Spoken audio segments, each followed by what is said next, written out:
Lisa G is here with headlines. Let's get her in. They were discussing on the wrap-up show that Lisa G is in love with me, and I don't see it. I heard that discussion. Yeah. I heard that too. Yeah. Are you in love with me? Lovingly. Are you in love with me? No. I don't get that vibe. Would you give Beth a vial of AIDS? Is that Get what her we're out of there. asking? That's what Sal said. I said to Gary this morning because I heard the wrap-up show. I heard that too. I said, "Do you really feel that Lisa's in love with me?" This was off the air. No, that's not what they said. They said that I stare at you lovingly and longingly at the TV monitor in Gary's office. And Gary said to me, He said, Howard, all jokes aside, Lisa's so in love with you. And I mean, I would like you to come clean if you are. I would be very complimentary. All right, Lisa, let's start with this. Oh, God, Howard's here we single. go. Howard's single, you're single. If Howard's single, if he asked you out, would you go out with him? Of course I would. Right. I have good taste. I'm telling you, Howard. Lisa. But okay, so she clearly likes you. That she's physically attracted to you and all that stuff.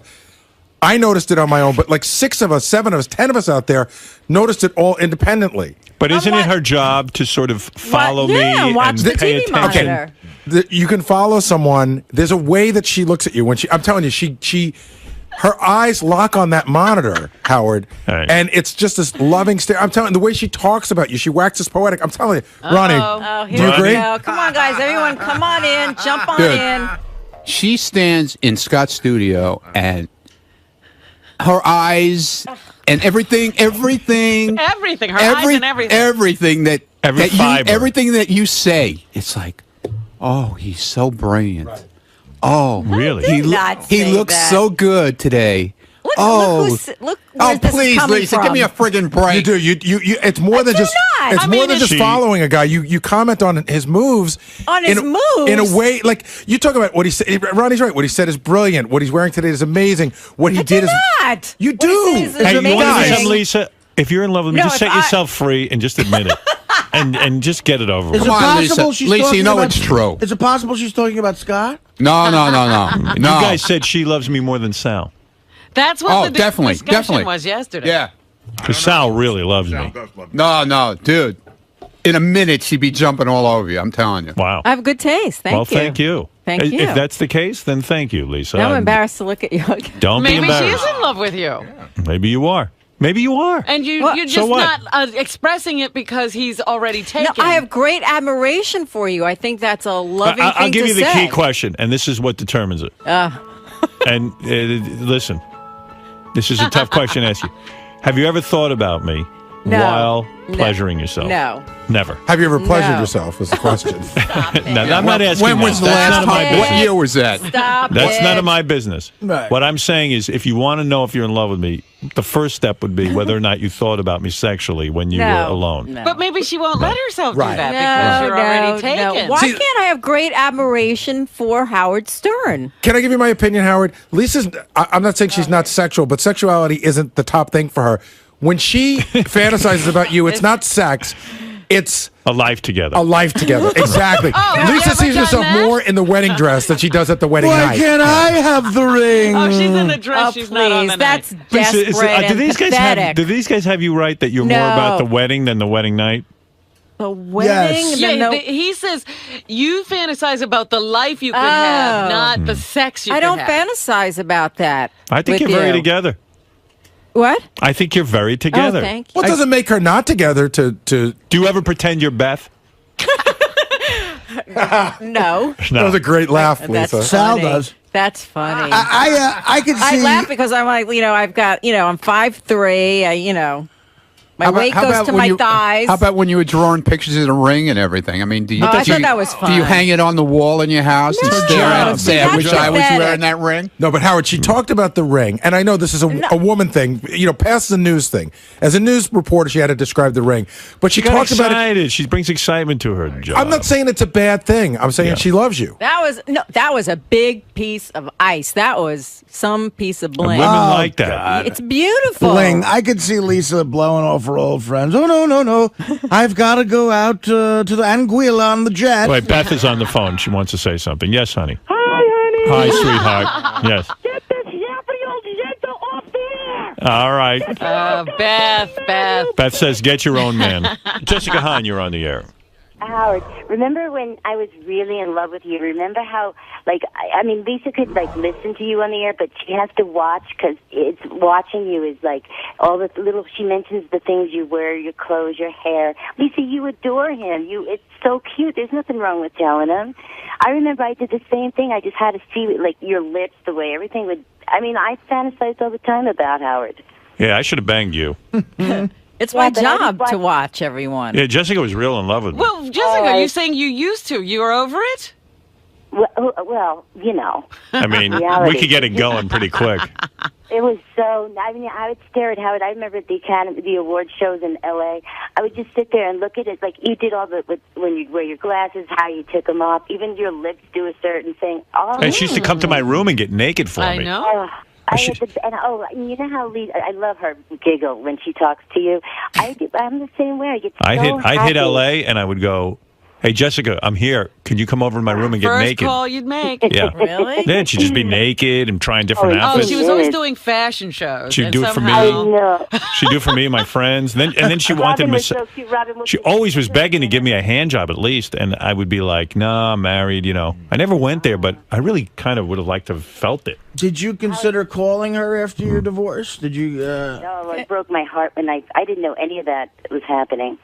I mean, that I wasn't there to be there. After. To comfort him, yeah. Yeah, she wasn't even there to comfort me. Yeah, Ron. Yeah, I just remembered something. I think it was Monday. You were wearing a tank top. It was hot in here, and you were wearing a black tank top. Yeah. And she was staring at you at the camera. No, I said I didn't like she it. Goes, oh, Howard's wearing a tank top I did not. today. I didn't like that look. I didn't wear it for on air. I was hot in here. You know, you're making things up. No, we're not making things up. We watch you also, just like you watch us. I used to love Howard's hair. Like, I thought Howard had everything the best. His hair was just insane. Hey, Jessica, did you ever pleasure yourself to me? All the time. You were like the only person I had on my mind. All the Really? time. In the Wow. tanning bed. What? In the tanning bed. You know, when I would tan, I mean, it's just, I thought, I had the whole scenarios and everything. In the nail salon. What were the scenarios? What was the scenario? Yeah. Naked. In the tanning bed. Wait, so when you were in the tanning bed naked, what were you thinking about doing? I would just think, like, it would have to be like a situation where we ended up, but it would be a whole thing to get to that place, but where we'd be together, just what I would do. Did the fantasy... Did you leave a mess on the bulbs? No, I was like, think about him while I was tanning, but No, those bulbs will burn off all that jizz. Okay. No, I was thinking about while I was tanning, but I was thinking about being in the bedroom or something, but what I would do and how everything. Did you ever think about... like the fact that like I'm inside of you for like 1 second and I finish? How realistic was it? Anything you did would have been like I used to hear you talk about that, and I thought why is that a problem? Like I would that's what I would want to achieve. So if it was done in a second, that's great. Wow, it's done. Boy, that's my kind of girl. I should have done her. Because you know what? Is that how your height was and how I would maneuver all around? But well, you know how loving she is. Crush. So what was the hottest thing? Horrible. What was the hottest thing we ever did together? In my fantasies? Yeah. Oh, oh, please, I can't even. You put your tongue up my ass? No, I was none of that stuff. It was too good. It was great. Wow. It was just so sexy, but you were so and your chest hair. I mean, everything. Lisa, you having any of this going on? No. If Really? anything, I was talking about your business savvy just this morning. It had nothing to do. Right, that's what she wants. ask Brad Now Driver. we know. Right. Just come from a different place. All right. Well, Jessica, thank you. All right, baby, but cheers. Business savvy. Have fun with it. You could just think Lisa, about it. why don't you just come out of the closet, have fun with it, Jessica says, and you two can go to the Well, tanning bed. You know, What were you saying about his business? Why wouldn't you say this to Steve Langford? He's a news reporter too. We're both covering you, but because not I'm saying looking it. at the monitor and I'm a woman, I'm looking at you lovingly. What were you saying about his business savvy? Just, I don't want to go there. But Why? It's about working in different mediums and being paid for them. Right. That's what I was talking Oh, about. it's the whole package deal. All right, thank you, Jessica. This is all very, You very can't nice. And separate it Lisa, out. if you are having these feelings for me, thank you. Believe me, there's nothing more of a compliment as what Jessica describes. And if this is going on in your home and the privacy of your mind, thank you for it. Thank you. Getting paid in different markets. Oh. Different mediums. Fuck me. Fuck me. Fuck me in all different mediums. Fuck me with a radio. Fuck me with a television. Fuck me with your book. Fuck me with your movie. Are you done? Fuck me with terrestrial radio. With satellite radio. I'm just glad that this is Lisa's segment because I used to get this all the time. Oh, Robin, you know you're in love with Oh, you Howard. are. Right. Believe me. I feel bad for Jimmy. He's got to share.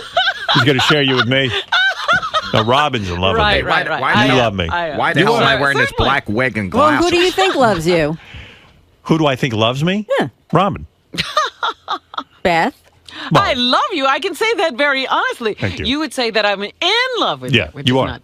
not the case. all I'm telling you. How do you know this? I know when a woman. This? I How know do when you a know woman. this? I know when a See woman's this? in love with me. And what are the signs? I don't see it in Lisa. I see it in you. What are the Oh, signs? interesting. What are the signs? Just look at you the way you're looking at me now. You're in love with me. It's just the way it is. You are, and that's it. Accept it, and that's it. You know when it was You will evident? never believe any When other you way. when you looking at me now, you can barely contain it. But I do love you. Yeah, you're in love with me. Not in love. You want it. No, I don't. Trust me, you do. I do not. I do not want every inch of your love. If Howard ever No, you do. made a move, I'd run. You That'd be would too No, scary. You would love it. I think you dream of Too my ham scary. hands, and You don't have ham hands. Ham You have hands. nice long fingers. that's Don't right. worry, Robin. I put a little Vaseline on the tip of my dick. That is not the case. It's okay. You don't have to. It's would embarrassing. it would be like incest, my dear, All and right. that is not appealing to me. Oh, Robin. It does, evidently. Sweet Robin. When we was in the shower, your butt cheeks were nice and warm. Your butt cheeks give it kiva. Yeah. Have you heard from Nick Manning, by the way? Occasionally, I hear from Nick Manning. Really? He calls you? Yeah, Yeah. he called me on Thanksgiving to wish me a I happy Thanksgiving. emailed him. Wow. I invited him to my cookie party, and he said, "Send my regards to Robin." So that's Lisa. Focused on her. Lisa wants Nick Manning. no. Oh my God, he would unleash a lot, and Yeah.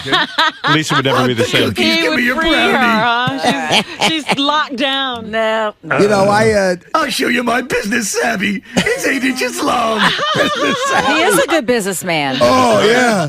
That's right. He's dropping loads. Do you think you could have sex with a guy who wasn't a good businessman? No.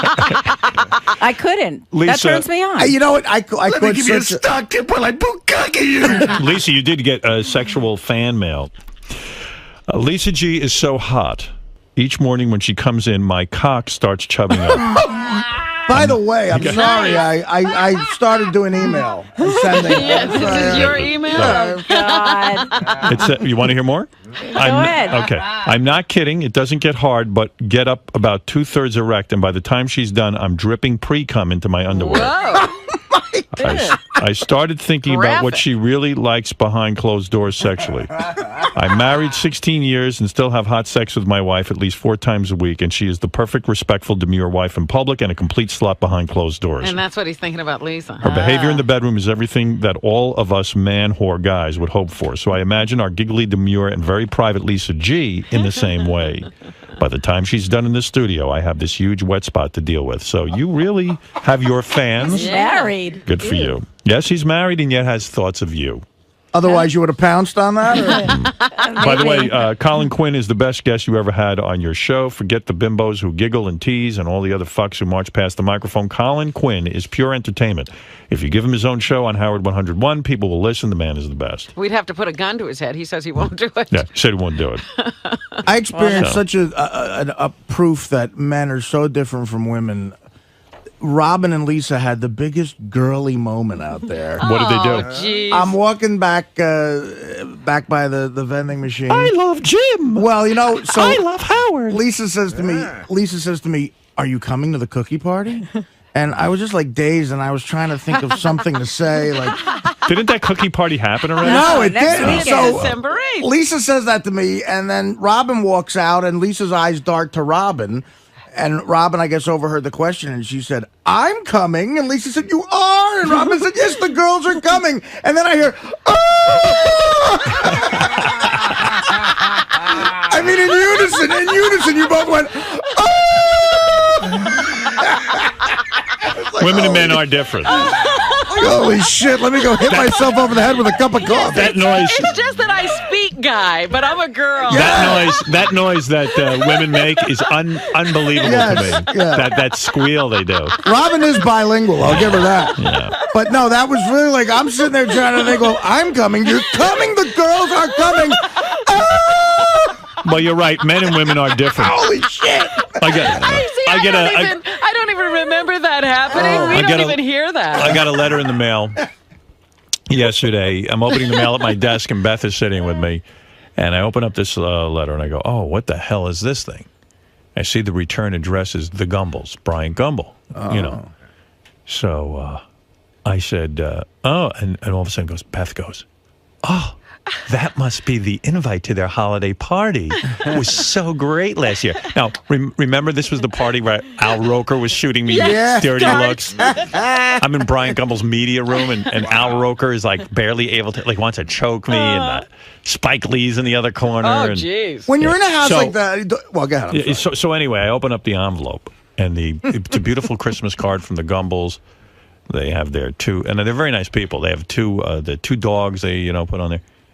And it says, listen, we're sorry, but we can't have our holiday party this year because our apartment's under renovation. Oh. And Beth's like, oh. And I go, oh. I'm like, oh, thank God. Thank you, Jesus. I don't have to go back there. There is a God. Yeah, I mean, I don't know who's going to be there, I mean, every corner lurked like, landmine. Oh, my God, there's Gayle King. She's going to beat me up. Party full of landmines. What you said about Oprah, was it true? I go, oh, I don't know. So. But he knows everyone who hates you, it seems. Right. But in that one moment, that defines the difference between men and women. The Venus, Mars. The girls are coming.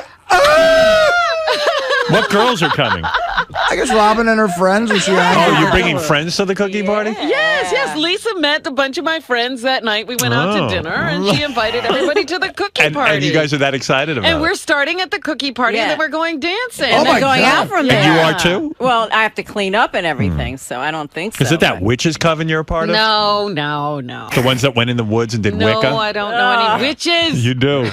I bet you it's them. Hey, I'll rent What girls are in your clan? Anne-Marie, Lisa. Who else? Anne-Marie, Lisa. Their friend Karen. Karen is coming. Do I know Karen? That's a friend of Anne-Marie and Lisa's, who I've just met, but she was there that night. Is that the lesbo? No. Oh, stop with the music. No. We're coming. Boil, toil, and... Bubble, toil, and trouble. See, she knows.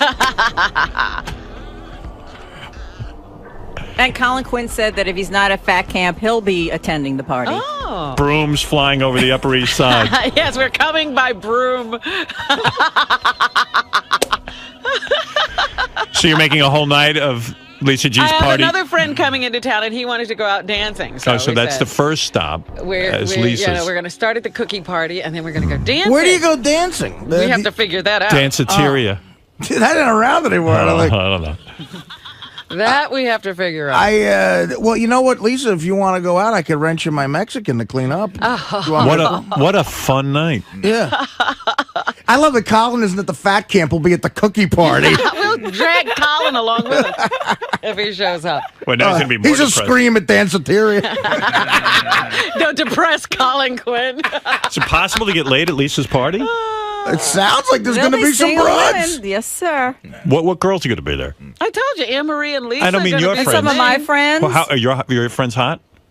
Yeah, well, for Artie, he likes strippers, right? Right. So. What does that mean? Yeah, because they're very beautiful women. Because I have such a good shot at getting laid when chicks look at me eating a cookie. So the party is going to be a cookie party where everyone bakes cookies and brings their cookies. You don't have to bake cookies. Right. I did invite Benji, but I'm uninviting him now because he would bring Ivy. What's wrong with Ivy? Oh, really? Ivy's not cool? I think the two of them, it's just, I just don't believe anything that's You think it's a publicity stunt? And I wanted to match him up with a girlfriend of mine who's going to be there, and now this whole thing with Ivy, and I don't know. Why does the news department not believe Benji and Ivy? First of all, let's say you did think it was a publicity stunt. Why would you say so, that you wouldn't invite me because of that? Well, because it feels so disingenuous to Can I me. tell you something, Lisa? 100% he's dating Ivy Supersonic. I know. I don't understand why people don't believe you. I'm telling you. All right, then. I've had a private discussion with him. He's not bullshitting. So does that change your mind? Is he still uninvited? We're not. I like her very much. He's having sex with Ivy. Are you bringing Ivy? If you come? I'm not. We're not an established couple. We're dating. So why did you bring her up? Are you going to try? I didn't bring her up. Are you going to try and hook high pitch Mike up with a girl? He's not sure if he can make it. What is he doing? He has to. He might have to watch his godson. Oh God! I gotta take it easy, Artie. Take it easy. I can't. I gotta go to the bathroom. All right. Let's take a break. Okay. Thank you, Lisa G. Right. Lisa. Yes. Come clean. Rob is coming to the party. Whoa! What's all this? That's very exciting. It's a nice dance move. Thank you. I like it. No, what's going on with you and Howard? Come on. Nothing's going on. First of all, that is so mean and sexist because they would never say that to Steve Langford if he were looking at the monitor. I look at the monitor to see what's going on, and I like fashion, and I comment on Howard's clothes if I don't like something, Ronnie. No. Yes. Come on. Tell it how it is. Spit it out now. Come on. We're not being. What? There's nothing to Look spit at out. you. You're turning red. Well, I'm embarrassed that you guys you're not would say embarrassed, that. but you know it's true. No, and here comes John. He feels the same way. I do. There's something going We on. know. It- We know. This I have good transcends taste. admiration. Who wouldn't like Howard? Okay, so admit it. This goes I beyond have on the air that I admire him. No, and I no, love no. him. You sound like Sal when you say that. I do. Yeah, That's what exactly. Sal says he Oh, like admires that phony, Howard like, and- yeah, oh, well. It goes beyond basic admiration. Yes, No, definitely. it doesn't, but I can definitely. understand We what see it. they're saying. Do you see it? Yes, absolutely. You do? You give Lisa, that adoring. I would look. issue a challenge. Find someone here who doesn't think it's true. I know. Well, I don't, so that's what counts. Well, I don't care what they let's- say. Don't get so close. I'm sorry. Let's How you pretend that What the hell are you doing? that Beth isn't Trying in the to get picture. by. That Howard's a single man. Oh, I would definitely go out with him. Who wouldn't? So she's admitting it then. Exactly. There you go. Lisa, No. I didn't pile on, but yesterday I was with beautiful Lisa G. We were talking about the Dog Academy Right, I Awards. said, who cares about the animals? I just And want to wait. see what Beth's wearing. And no, you were talking about last year, and you said Beth looks so great, but Howard, oh my God, he did was not in a say tux. that's the Yes, way you did. guys- I have witnesses. You're But I true. said that as lovingly about Beth the way she looked. You said no. I said I don't Beth care looked great, about the but animals. I just want to see what Beth is wearing. She's just like Sal. She won't admit it. Oh, Exactly. God. But it's true. We all know it's true. She's in love. It's So okay. you love Robin, so what's the And difference? I admit it. Big party. Yeah, but it's not the same thing. You guys are... Yep. Hey Gary. Okay, 1, 2, 3, 4, 5, 6, 7. Benji, is it love or I'm admiration outnumbered. in Lisa's case? For what? For Howard. Does she love him or does she just... Both. I think it's a psychological phenomena. Lisa, which I think is sincere, she's a huge cheerleader for the person she gets behind. So Howard is now the prime person she's behind. So it's both love and Love and support. yes. But I assume at her old place she had to play a guy like that too. Can I fix your collar? Sure. Oh, you mean like at her old station it might have been like Method Man or something like that? Yeah, I don't know who the guy is. Flavor Flav. Flavor Flav. Or Star. So, No, I never worked with I can understand that, I think. but I'm. Why do you guys keep saying I'm disingenuous? I didn't even bring it up, but What? that you're like saying I'm making up stuff. Yeah, I think You think I am? yeah. Okay. To get airtime. Okay. So what do you think I'm making up? That you guys are sleeping together. All right. So See, now it's moving all onto Benji. See, here he goes. He wins. so Okay, Lise, I'm not going to take part. Lise, why don't you come to my place right now? And if I'm telling the truth, what will happen? If you're telling, oh, you want me to go to your Come party? right now.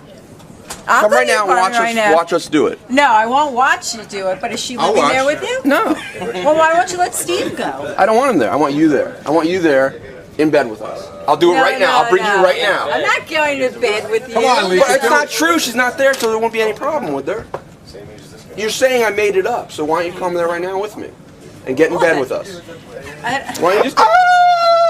Why don't you get in bed and cuddle with us right now?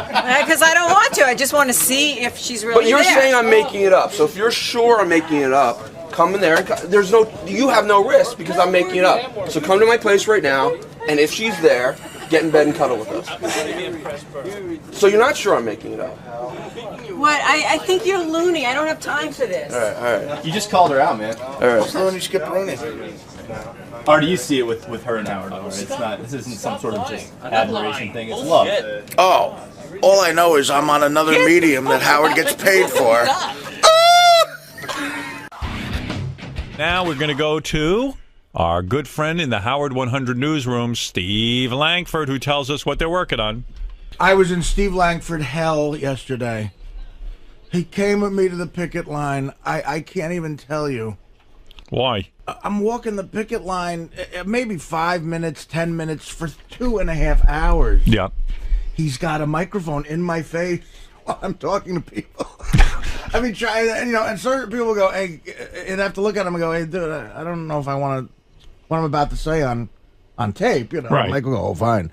And then, but then the camera kid would pick up the camera and they're telling me a story. And so you're watching yourself every minute. Right. Look, the first 5 minutes, I get it. But then, I noticed in front of me were Nora Ephron, right, and Nicholas Pileggi, who wrote Goodfellas. Yeah. Right. And I'm a big fan of, Nicholas Pileggi, Nora Ephron, huge. Well, there you are on the picket line. Look at you. Wow. And who are you walking next to? Is that Larry David? That's Bill Sheff, the head monologue writer for Letterman, who's actually in Beer League. He played an ump, and he's the guy who was talking to Sal with the frivolous thing. Right. Mm-hmm. He was that guy. And, there were a lot of big-time people there who could have commented, were actual stories than my goofy ass. And Steve wouldn't leave my side. I said, well, right. Nora Ephron, these are multi-millionaire Oscar winners. Go ask them about something. And all right, Steve, what do you have to say? What are you covering today? I think it's fascinating that Artie wants to tell me how to report. It's kind of like me telling him how to do jokes. Right. All right. Fair enough. What do you have for us today from the Howard 100 News? Just some of the stories we're working on in the Howard 100 newsroom. Artie lying back on the waterfront. The former longshoreman returning to his proud union roots, showing solidarity with striking TV and film writers on the picket line here in New York. Artie's many and varied connections in evidence at the job action. Writers from The Letterman Show who apparently listen religiously to this show. And the executive producer of The Late Show also there, Rob Burnett, telling Artie the Ronnie Scott stunt that pranked this reporter into coming into the studio early one day is, quote, his favorite radio ever. Oh, my goodness. And Artie carrying a picket sign alongside celebrated author Nora Ephron, who told Howard 100 News she's an Artie fan. Even Nicholas Pileggi, author of Wise Guy, which became Goodfellas, catching up with Artie on the latest Henry Hill news. By the way, is that right? You got to talk Henry Hill with him? yeah, as a matter of fact, he had an interesting story about Henry. Well, an interesting... Hey, Henry, we're talking about you. Is he on the phone? I never killed nobody. What the fuck? Henry! Yeah, hello. Are you there? How you guys doing? I was talking to Nicholas Pileggi yesterday. He spoke highly of you. Yeah, well, he should. Hey, I made they got a lot of money with, It's a good point. He actually spoke highly of Henry. What did he say? He said when they were shooting the movie and when he was writing the book, Henry was deep in the witness protection program. And obviously he had to talk with him quite a bit, and he only had access to him on the phone. So he had some friends who were huge fans of the show, and he thought it was hilarious when they said, look, he's on Stern all the time. and he's saying he knows how big the show is. He's like, my God, I guess he doesn't care about being killed anymore. And he had friends who said that, Nicholas, you got to hear Howard interview Henry. They are the most original, unique Henry interviews I've ever heard. He admits stuff. Pileggi said that he's admitted stuff on this show that even he couldn't get out of him, and he says his friends admire your interviewing skills a lot. Oh, great! And, well, that's very nice. He couldn't, Henry? He couldn't have been Speaking nicer. highly of Howard. Yeah, he was a very nice guy, Pileggi. Yes, you know, Henry. he's still my mentor. You know what I mean? He helps me in every way he possibly can. You know, mentor. Yeah, he is. You know, he's been. I think you're done. We've made out of you about all that we can. You don't think there's any more mentoring to be done? No. He's my mentor. Henry, what's going on? Mentor my eBay art. You know, my mom art on eBay. All right, quickly, there's a plug. If you go on eBay, you can buy art made by Henry Hill. Thank you, Henry. You're welcome, Howard. Thank you. You That's sound Henry good. Hill. He sounded good today. Yeah, he's okay today. That's today. Exactly. So it's a short appearance. Hey, did you come to work in a rickshaw? I went to the. What? One of those. Oh, there he is. There's Artie in a This rickshaw. poor Russian kid. Look at him. I tipped him like $50. Are you serious, Artie? What happened there? Well, we have video. It'll be on Howard TV of Artie arriving to work in a rickshaw. I got to the picket line in a rickshaw. Oh, yeah. Is that what it is? Yeah, I left work yesterday, and I was going to go right to the picket line to get there as early as I could because I started at 10. And I had to stop at FYE first to buy some headphones for my iPod. And Steve, right on my tail, with a camera guy, came into FYE with me. So we were going to share a cab together, and I was thinking, God, I don't want to, what am I going to say in the cab? I always feel like I got to be on because of the mic. So I needed a little bit of a break from it. And Steve's a good guy normally. If I say give me a break, he'll do it. But I didn't. I saw a rickshaw come by. I go, hey, how much to Columbus Circle? He goes, get on, and this poor kid, look at how hard he's pedaling and not going anywhere. He almost died. Yeah, he had to put it into a low gear because he couldn't go anywhere. At first, he thought me and Steve could fit in there together, and then he saw me get in, and he goes, oh, no way. He's pulling your ass around, man. But it was kind of a cool entrance. I pulled right up to the picket line in the rickshaw. And I tipped the kid like $20. Isn't it weird having another human being pull you around on a bicycle? I must say, I was. It's embarrassing, isn't it? I thought I'd like it. I was creeped out by it. Yeah. Like, he was a Russian kid. I guess trying to make a couple of bucks. Everybody's against these rickshaws because they're horse clogging up the city. Well, the horse and carriage guys feel they're getting beat out of some work, and the cab drivers are growing in numbers. These rickshaws. I'd like to do that just for a workout. Pull Artie around in a rickshaw. Oh, well, I saw this kid. I said if I did this for a week, I'd lose 50 pounds. Yeah, what a great gig! I mean, for you, like when you leave here, you should just rickshaw people. I almost asked the kid for a job. Yeah. Because it is the best exercise I could imagine. You should say to the kid, why don't getting. you get in the back, and I'll ride the bike, and see if we can't give you a tip anyway. I would have died. Doug Goodstein sent me a note that him and Rob, the head of Howard TV, want to have dinner with me. I won't even respond to this. They want to have dinner with me one night.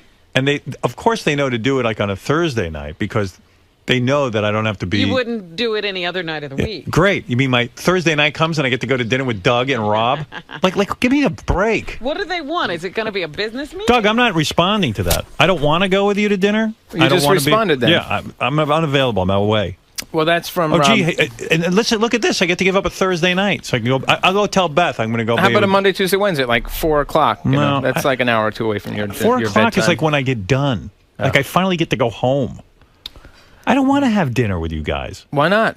Because I'm just not interested. Like you're the last person I want to have dinner with. Me, really? I mean, you're probably the last person I want to have dinner with. There you go. So what are we kidding each other? Why are you having dinner I'm kidding. then? Why are we having dinner? Obviously, I'm kidding, and I know you're kidding too. I'm not sure I am. No, he's not kidding. Oh, you know. No, I love you, but I don't really Well, want to. I mean, Rob knows you can't make it to the holiday party. Yeah, so that's fine. And he wanted to do something nice and have a nice dinner, and Don suggested that we coordinate it. Don loves to have dinner with people. And wine, yes. Yeah, Don loves his wine, loves his dinner. It's all special. Every night is the week is his new restaurant. I don't want that. It's a productive meeting. We should hot girlfriend.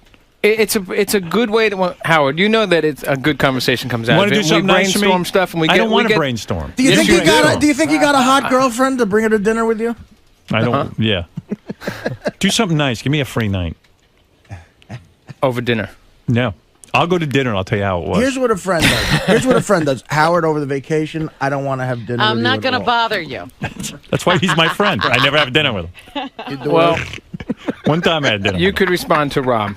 What am I telling Rob? I'm not responding. You're unavailable. I refuse to even answer this. Oh, request. like this.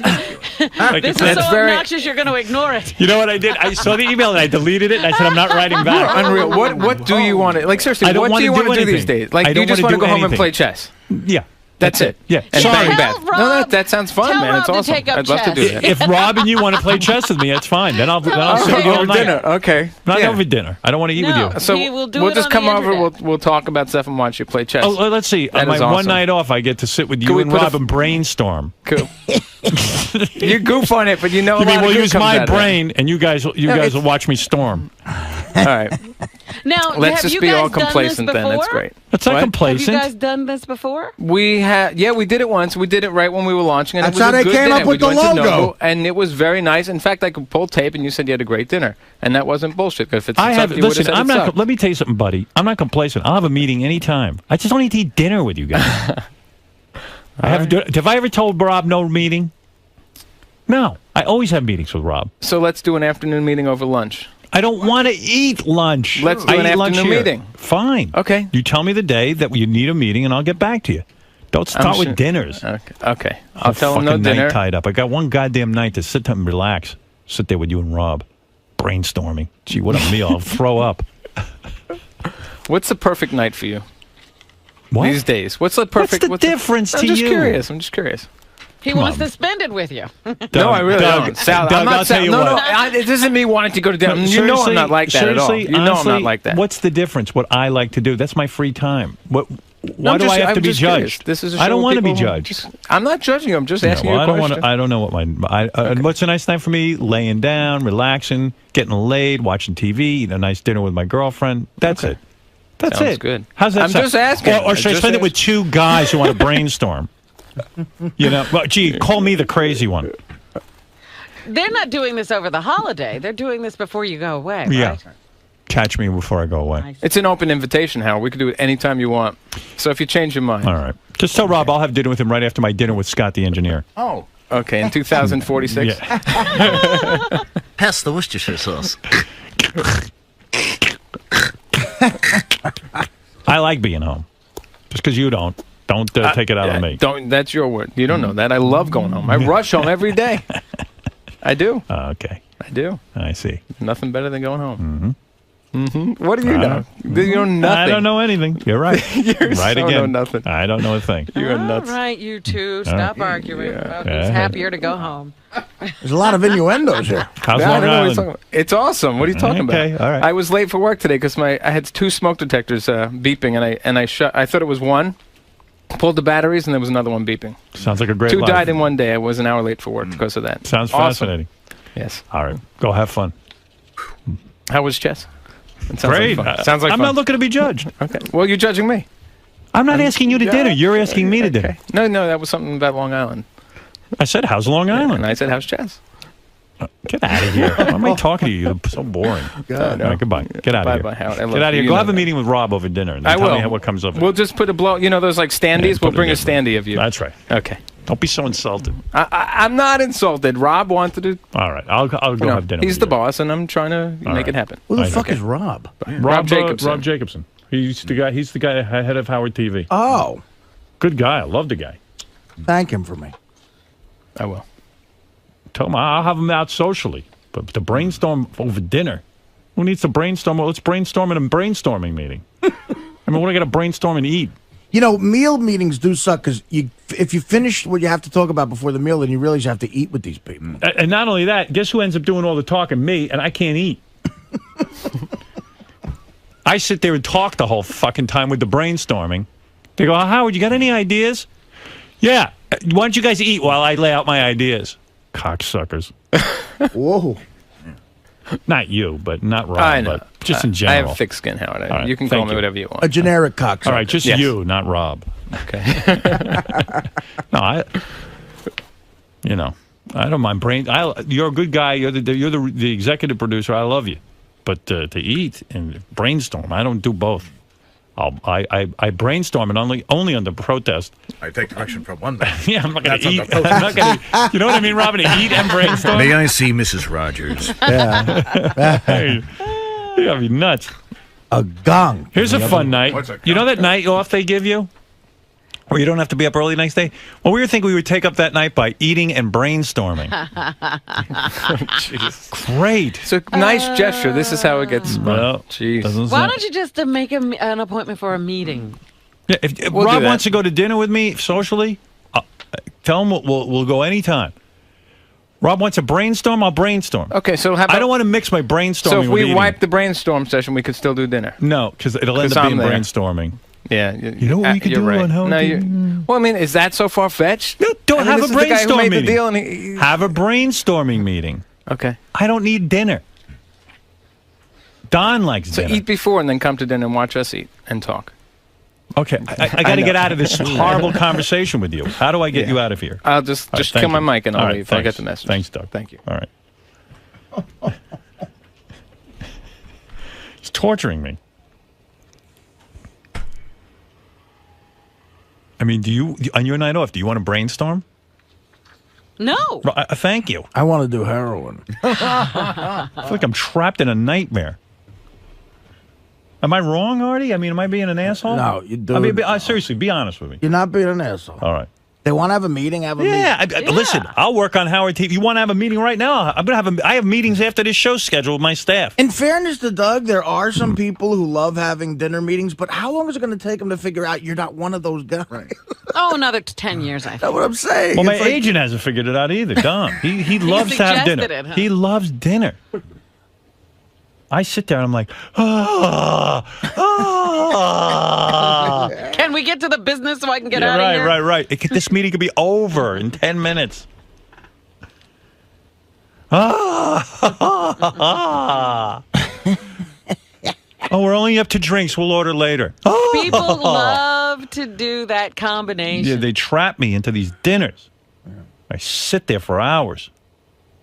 And they're with their drinks. I'm like, can we order dinner? I want to eat. I've been up since 4 brainstorming. My brain has been storming all day. I can't even turn it off. My brain wants not to storm. When I drink, I don't want to brainstorm. You just like to party. Yeah, I just want to get wasted, forget everything. No, don't drink too much because we still have to brainstorm. Thursday night's my favorite night to get fucking shit-faced. Tonight, I'll be shit-faced. Hold it, Howard. We have to brainstorm. I want to brain sleep, Robin. I want to put the brain on hold. Don't drink too much. We wanted to eat dinner and pick your brain. Good, just open up my head and pick my brain. And when are you supposed to launch off all these great ideas? While you're chewing? That's what happens. And I end up, because I feel compelled to talk, because everybody else just, Doug sits there and stares at you with he does. The bug eyes. Staring at you. And he's quiet because he's afraid to talk in front of Rob. And Rob just sits there. So you have to talk. And I sit there with Rob. Rob, you still running? Yeah, I run. Yeah, I'm running 6 miles. Oh, good. Yeah, okay. Right, great. Oh, God, I know exactly what you're talking about. I love Rob. I would go out and hang out with Rob. That's how much I like the guy. But I'm like a brainstorm. Want to come here and brainstorm? Let's do it. My brain is ready for activity.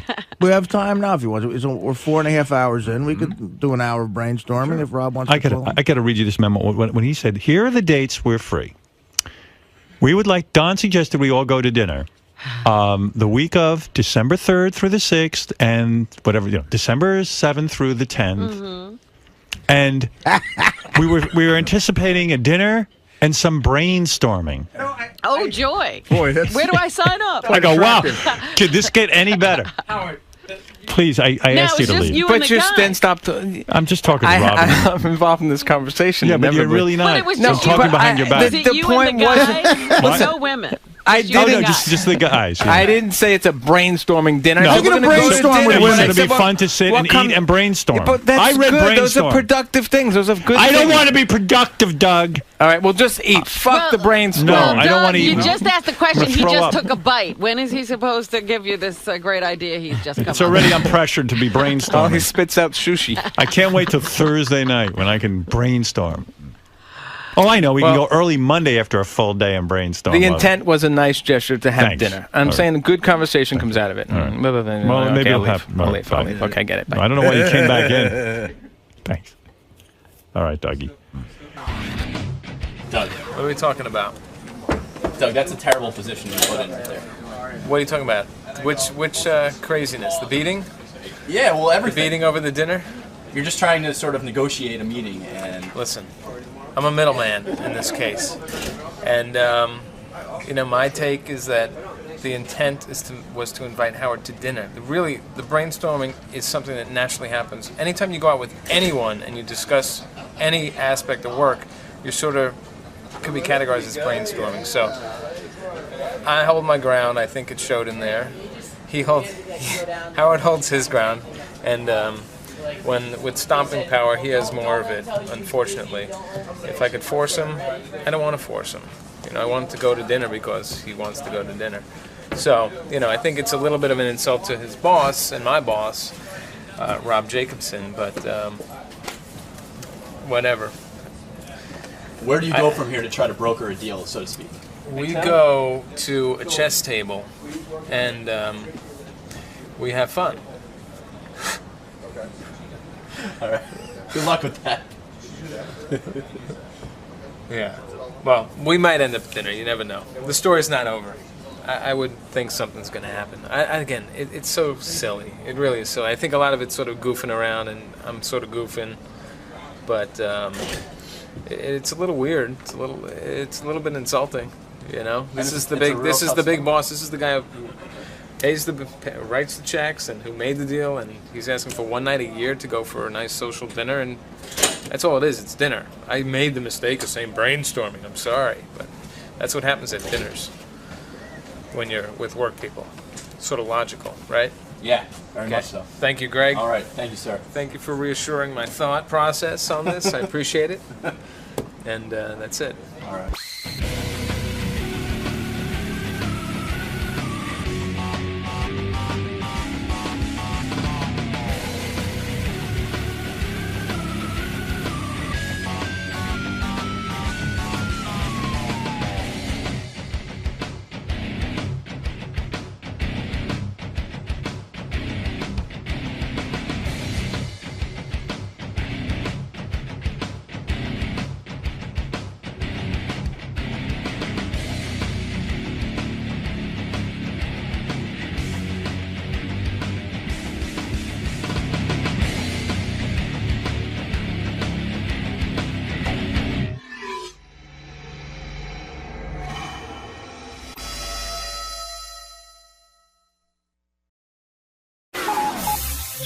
This is the best of the wrap-up show. A recap and behind-the-scenes look with John High and Gary Dell'Abate.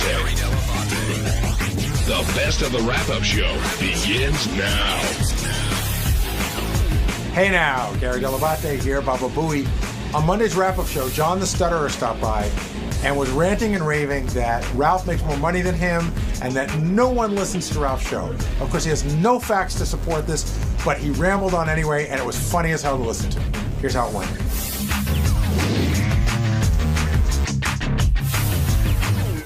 Kevin was a big part of today's show with Maria. Another big part of today's show was John the Stutterer, who came by.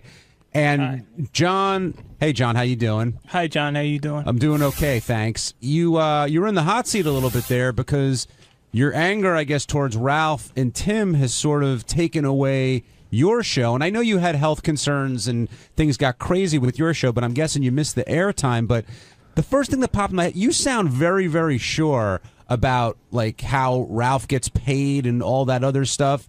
Where did you come up with that? And do you feel like you sort of got that off your chest today and did some good there? Well, I'm glad that I got it off my chest, obviously, John. Yeah, I have been a fan of the show now for many years.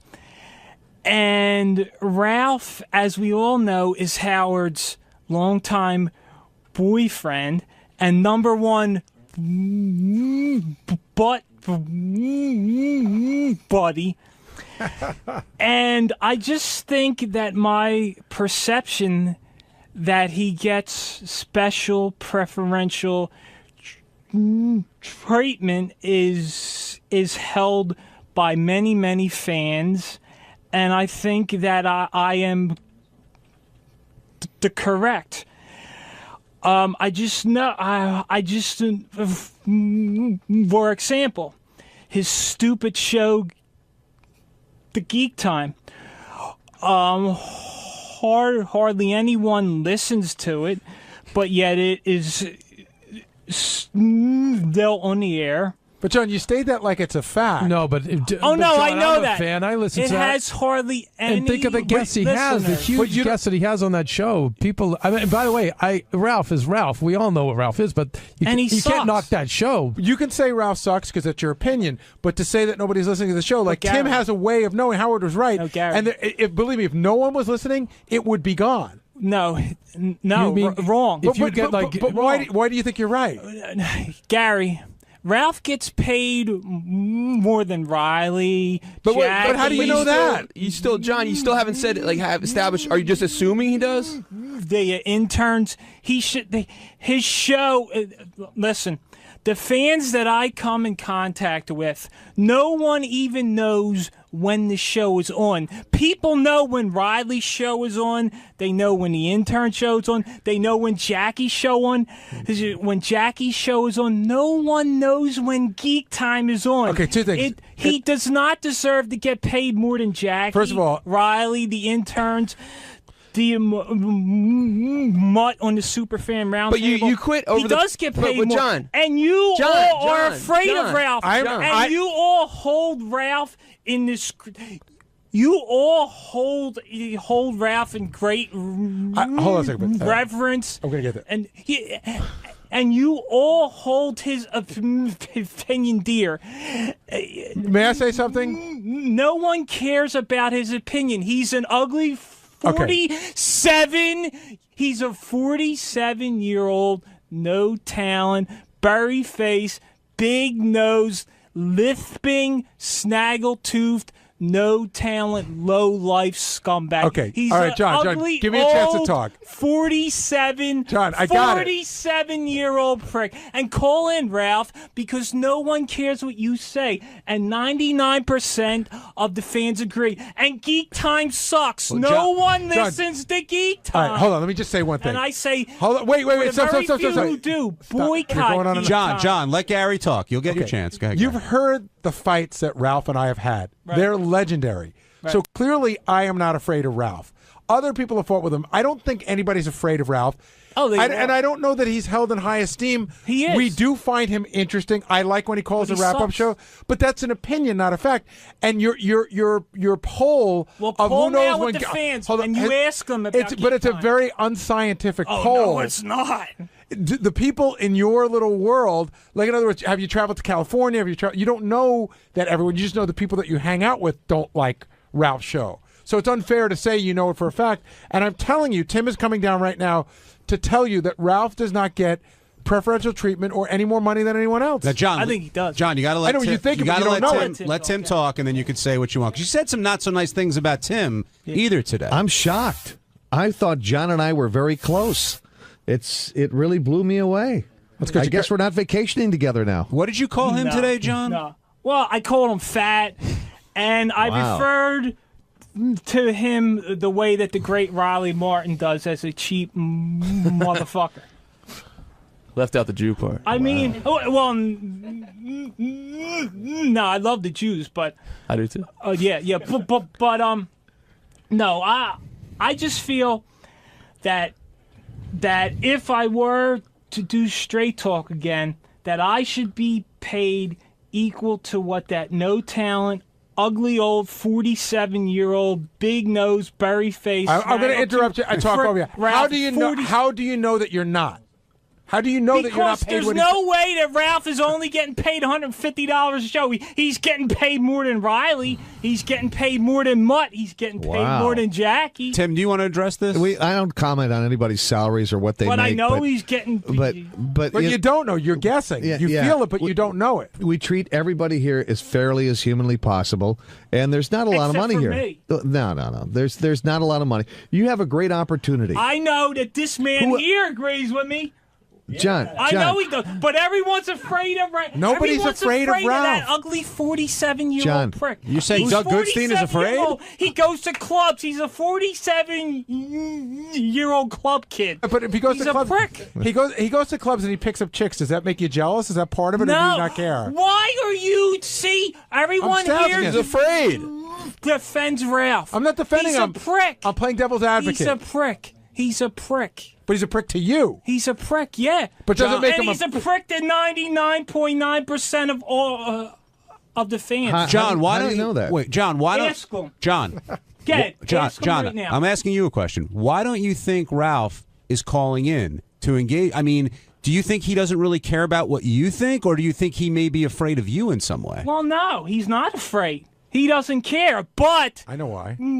But I'm just saying, he's a 47-year-old, Bury no your face, talent no asshole who doesn't, and no one listens to Geek Time. No one listens to No one him. listens to those directors No and stars and one producers he listens has on to that show. All those No guys have one huge followings of listens themselves. Of to course it. they do. The No reason one- Ralph's not no here one listens to it. because he went to the club last night and he hasn't woken up yet. No He was one out late. listens to it.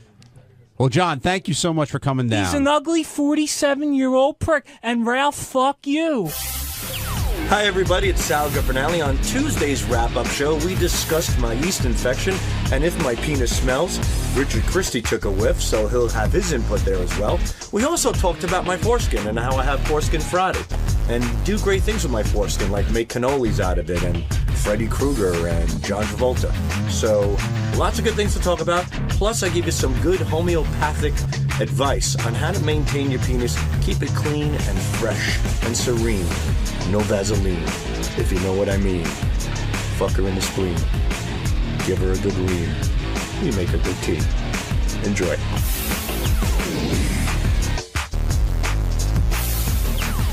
Richard, before Sal comes in here, I want to ask you. You said that you can smell, like you could smell the yeast that grows on him. And let me make it clear, because he's kind of freaked out by this. His cock doesn't always stink. This was like one time a year or two ago. I want to make it clear, Sal normally has a clean cock. On this one day, I happened to get a whiff. It was like his cock drank coffee, forgot to brush its teeth. Exactly, yes. See, Gary, it sounds like Richard's backpedaling a little bit here from what he said on the Sal, air. you could tell Sal was genuine. He's like, no, but like you could tell Sal was sort of offended by that. And at first, Richard was like, no, it does. It really does. And then by the end, you were disclaiming like you just did. So, and I literally just told Sal, we were both in the restroom, and I said, everybody's cock stinks once in a while. You know, it's not at the end of the world. It's embarrassing to hear on the air for the first time that once in a while my cock stinks in the bathroom. I'm very, very clean. As you know, today he sniffed my penis on the air and it was fine. But it happens. It does happen. It's inevitable, especially after a bike ride or a jog or something, or if you don't shower. Why would you ride a bike and then go pee with Richard? You wouldn't, but I'm saying just cock smell in general is inevitable in certain cases. But I think he would have told me, like, dude, you cock stink. I did That's not an mention easy it. thing to tell I somebody. did. He's saying he did. I did. Now, today. No, I said when it happened. We were in the you said bathroom my together. pee has stunk. Sometimes when I have asparagus, you said my pee stinks. No, I've talked and sometimes about your pee stinks too, and your pee is hot, like a little steam comes off. So you're lashing out now. No, I'm not lashing. I'm just surprised that my cock. How dare you say my But pee is hot? why does what his pee smells like have to do with why your penis smells? Well, he said I've said it to him as well. I said no, not your. When I've said there was a smell in the bathroom, I never implied his penis. We've talked about your cock cheese before and about how it smells. Yes, personally, but I've smelled it. I mentioned it to you. And I'm not offended, but I'm like kind of hurt that because I'm so clean, I don't want to be in a position where my cock's going to stink spontaneously at any moment because I stay on top of it. Apparently you don't if you've got yeast growing out of it. Well, I've had yeast in the past, and yeast is inevitable when you're uncircumcised. Even the cleanest women in the world suffer from yeast infections. Well, Fred was saying he doesn't get yeast. He doesn't have that problem. Everybody's different. You put 10 women in a room, 3 might have a yeast infection, 7 might not. I think clean women Did I might say get did it. I do Might my get math it. right? Yeah, Thank clean God. women might get a yeast infection because maybe they weren't keeping up. It's a possibility. When I spoke to my doctor, yeah, you're right, Gary. When I spoke to my doctor, he says because you're uncircumcised, the moisture is inevitable. No matter how much you pat it, clean it, dry it, it's there. So you are more prone to yeast infections, which in the male case, they call it balanitis. And that's what I've had from time to time. Now, have you tried? Don't you try to cure the moisture by putting toilet paper in your pouch? I was putting toilet paper in there. You're wrapping it up, right? Yeah, it looked like a little white flag. Yeah, like we'd go to pee. Like a surrender flag at the. So the doctor told you that everyone who's uncircumcised has this issue? Not everyone. It's more common with. Yeah, the people that don't wash have it. I wash, Gary. I wash like Richard sniffed my pecker today. But it's funny. We'll go to pee sometimes, and he'll pull his cock out, and then paper just starts flying out everywhere like it's That's how clean like I it's am. Rip Taylor or something. I got to tell you, I've seen your penis way more times than I would want to say that I have. And it was something about it today that looked weirder and different. Really? When you started pulling on it, I guess I just haven't been that close. And I'm like, yeah. When I always do that thing, like I make like a shiv out of it, it looks like a Batman wing. Yeah, sort of. Yeah, it's similar to that. It's like stretching bubble gum. But he also showed the head of his penis. Yeah, which and I he didn't was like. He was self-conscious. Yeah, about because that. to me, I think my pouch, my foreskin acts almost like a curtain. Like I still have something left. It's like when a woman wears nipple tassels. The nipples are covered, but the rest of the breast she's comfortable with. I'm comfortable with my head covered. I still feel like there's a little privacy there. When you diagnose these problems, I notice you hesitate to go to the doctor. Like you kind of save that as the last minute. What do? You go on the internet and you search for. You just go on the How internet. did you find out about balanitis? Itchy cock that smells. Google. Is this a call?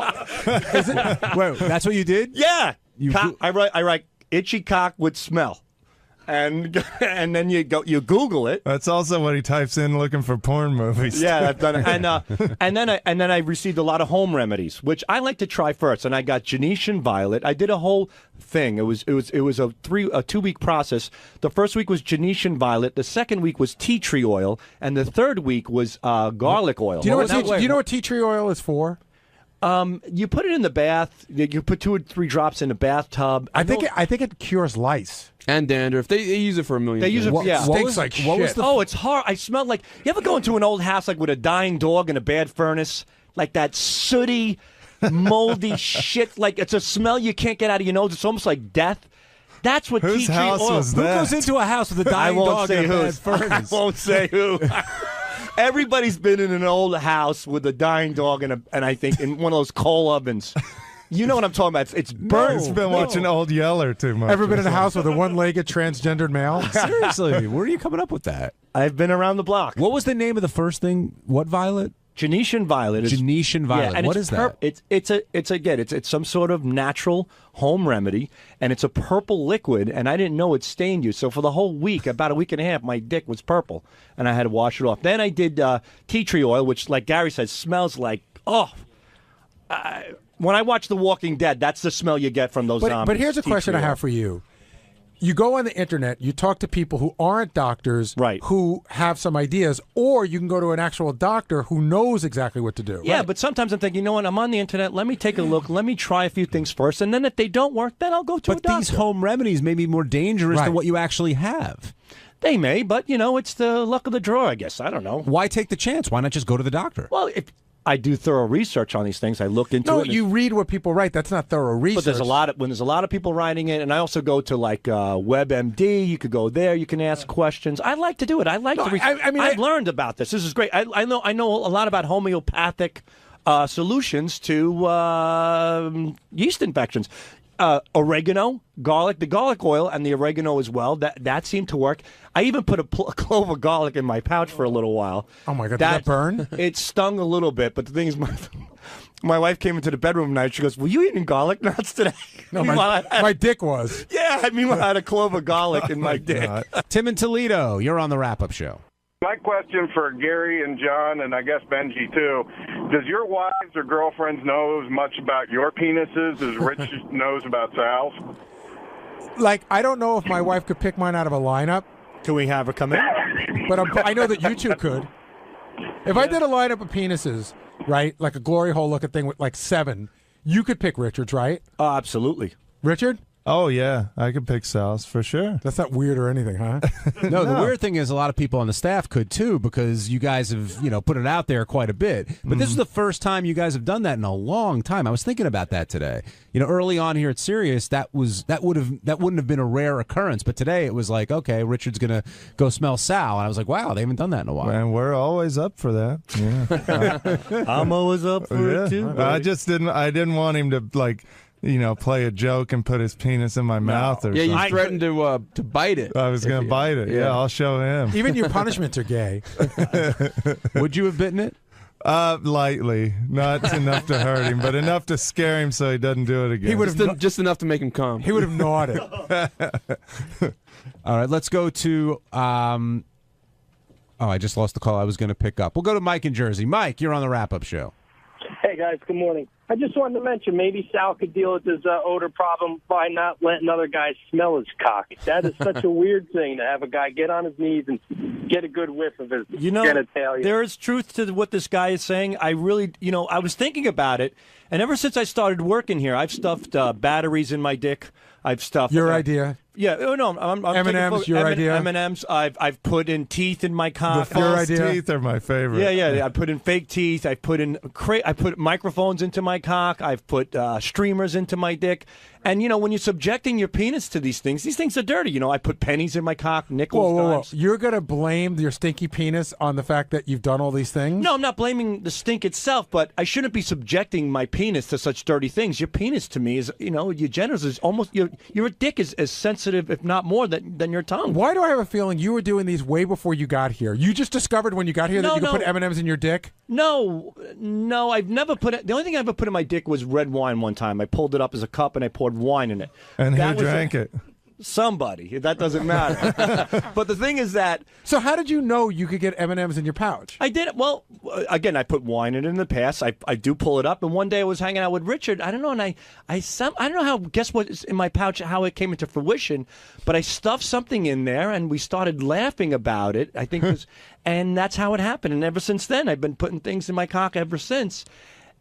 But the point that this gentleman is making is that he's right. Like I'm too, I'm freestyling a little bit too much. I'm too open about it. I'm too a little careless. Do you think that you could cause trauma? Is that what you're thinking? Not it's like a health thing. Yeah, it's a health thing. I mean, like you shouldn't put pennies on your dick. You're not even supposed to, handle loose change without eating and then eating something without washing your hands. I'm putting it directly on the source. Actually, you shouldn't have your dick out in front of another guy if you want to work your way all the way back to the beginning. Right, yeah, and I don't. On the Howard Stern show, it's different. But believe me, I don't walk around with my fucking schlong, swinging around. Does that ever come up on WebMD? Like, have you put M&Ms in your penis as like one of the symptoms to check But you probably have the most resilient and toughest dick out there because it's probably immune to all these germs. It might be. It's like they say with antibacterial soap, and the more you use it, supposedly you're not as immune, but your dick gets in touch with all this stuff, and it probably makes it better. It handles the grit. Does this mean the end of Foreskin Friday? No, Foreskin Friday is a huge hit, and that's going to continue.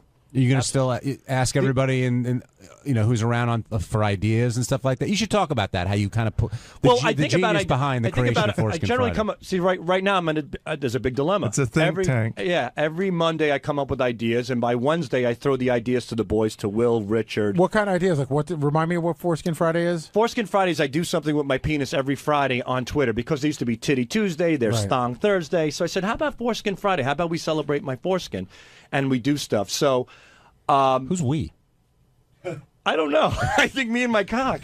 I look at it as a friend. So I came up with Foreskin Friday, and I like for Cinco de Mayo.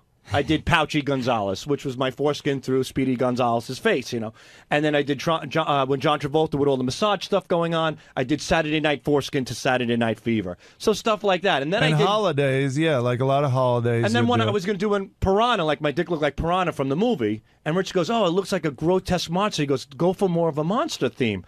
And we were talking. He goes, how about Foreskin on... Foreskin Krueger? Yeah, Foreskin Krueger. Freddy Krueger. Right. And I said, how about Nightmare on Foreskin Street? And so what's the dilemma? The dilemma is as these great ideas come into fruition, great ideas also dissipate. And I'm coming to the bottom. You know what I mean? The well is starting to dry out. Well, you can make it a firecracker for 4th of July. I've thought of a lot of things. I got a question for you. Like I did the cannoli, which was a huge hit. Thursday is Flag Day. do you think it's wrong and bad taste, say, if you had an American flag and your penis was one of the stars? No, I would probably get a little flag, like the little ones you stick like into a grapefruit on a cocktail, and I'd take that flag and I'd wrap it around my penis. And you don't think that would upset some people? It's a flag. Has Arbor Day happened yet? You like plant a tree in your penis? No, but the one time I didn't do Foreskin Friday was for Good Friday. I said I'm going to No meat? No, none whatsoever. You drew the line there. Yeah, I said I'm keeping the good in Good Friday, and I put a little fish. I didn't show. You should have put a pizza on it. That's what everybody orders on Good Friday. That's Catholic. Steve, what do you want to say? Yeah, Gary. The best is though on like Thursday, you'll be sitting there working, and you get a tap on your shoulder, and it's Sal, and in his serious voice, he does the, hey, I'm working on something. I'd just like to get your thoughts on it if you could. This one is, what was the Kiss one? Oh, that was Gene Forskimmons. What do you think of Gene Forskimmons? And then his cock on his phone is in your face. And it's instead of Gene's tongue hanging out, it was my dick hanging out. So it was Gene Forskimmons. Where's sounding That was a board big for hit. That was over, I think, close to 100 retweets. I average anywhere from 45 to 150 retweets on Foreskin Friday. Do you think it's people joking around, or you think there's a lot of gay dudes retweeting it to other gay dudes? A lot of guys are joking around. A lot of people are repulsed but love it. A lot of people show it to family members and get them sick. And a lot of people are offended. And there are gay people, too. Do you think there's anything gay about Foreskin Friday? No, not at all. If you knew a gay guy was jerking off to your picture, would that bother you? No. But I don't want to see it. There are guys who now follow I hash marked Foreskin Friday, and I saw other foreskins. Oof, I will never do that again. So I do apologize to anybody else, but at least I'm trying to make it common. What was wrong with the other foreskins? Why is yours interesting and the other ones are gross? It's like smelling your own shit. Yours smells fine, but, Richard's might smell awful. It's just one of those things. On Wednesday's wrap-up show, we talked about the blossoming film career of Ronnie Mund and how other people have taken on film roles while still being on the show. Does it bother Howard? Is Howard supportive? Is he jealous? Which I don't think he is. And it turned into a conversation where Ronnie explained his motivation for his new role and how it's just another step in the ascent of the stardom of Ronnie Mund.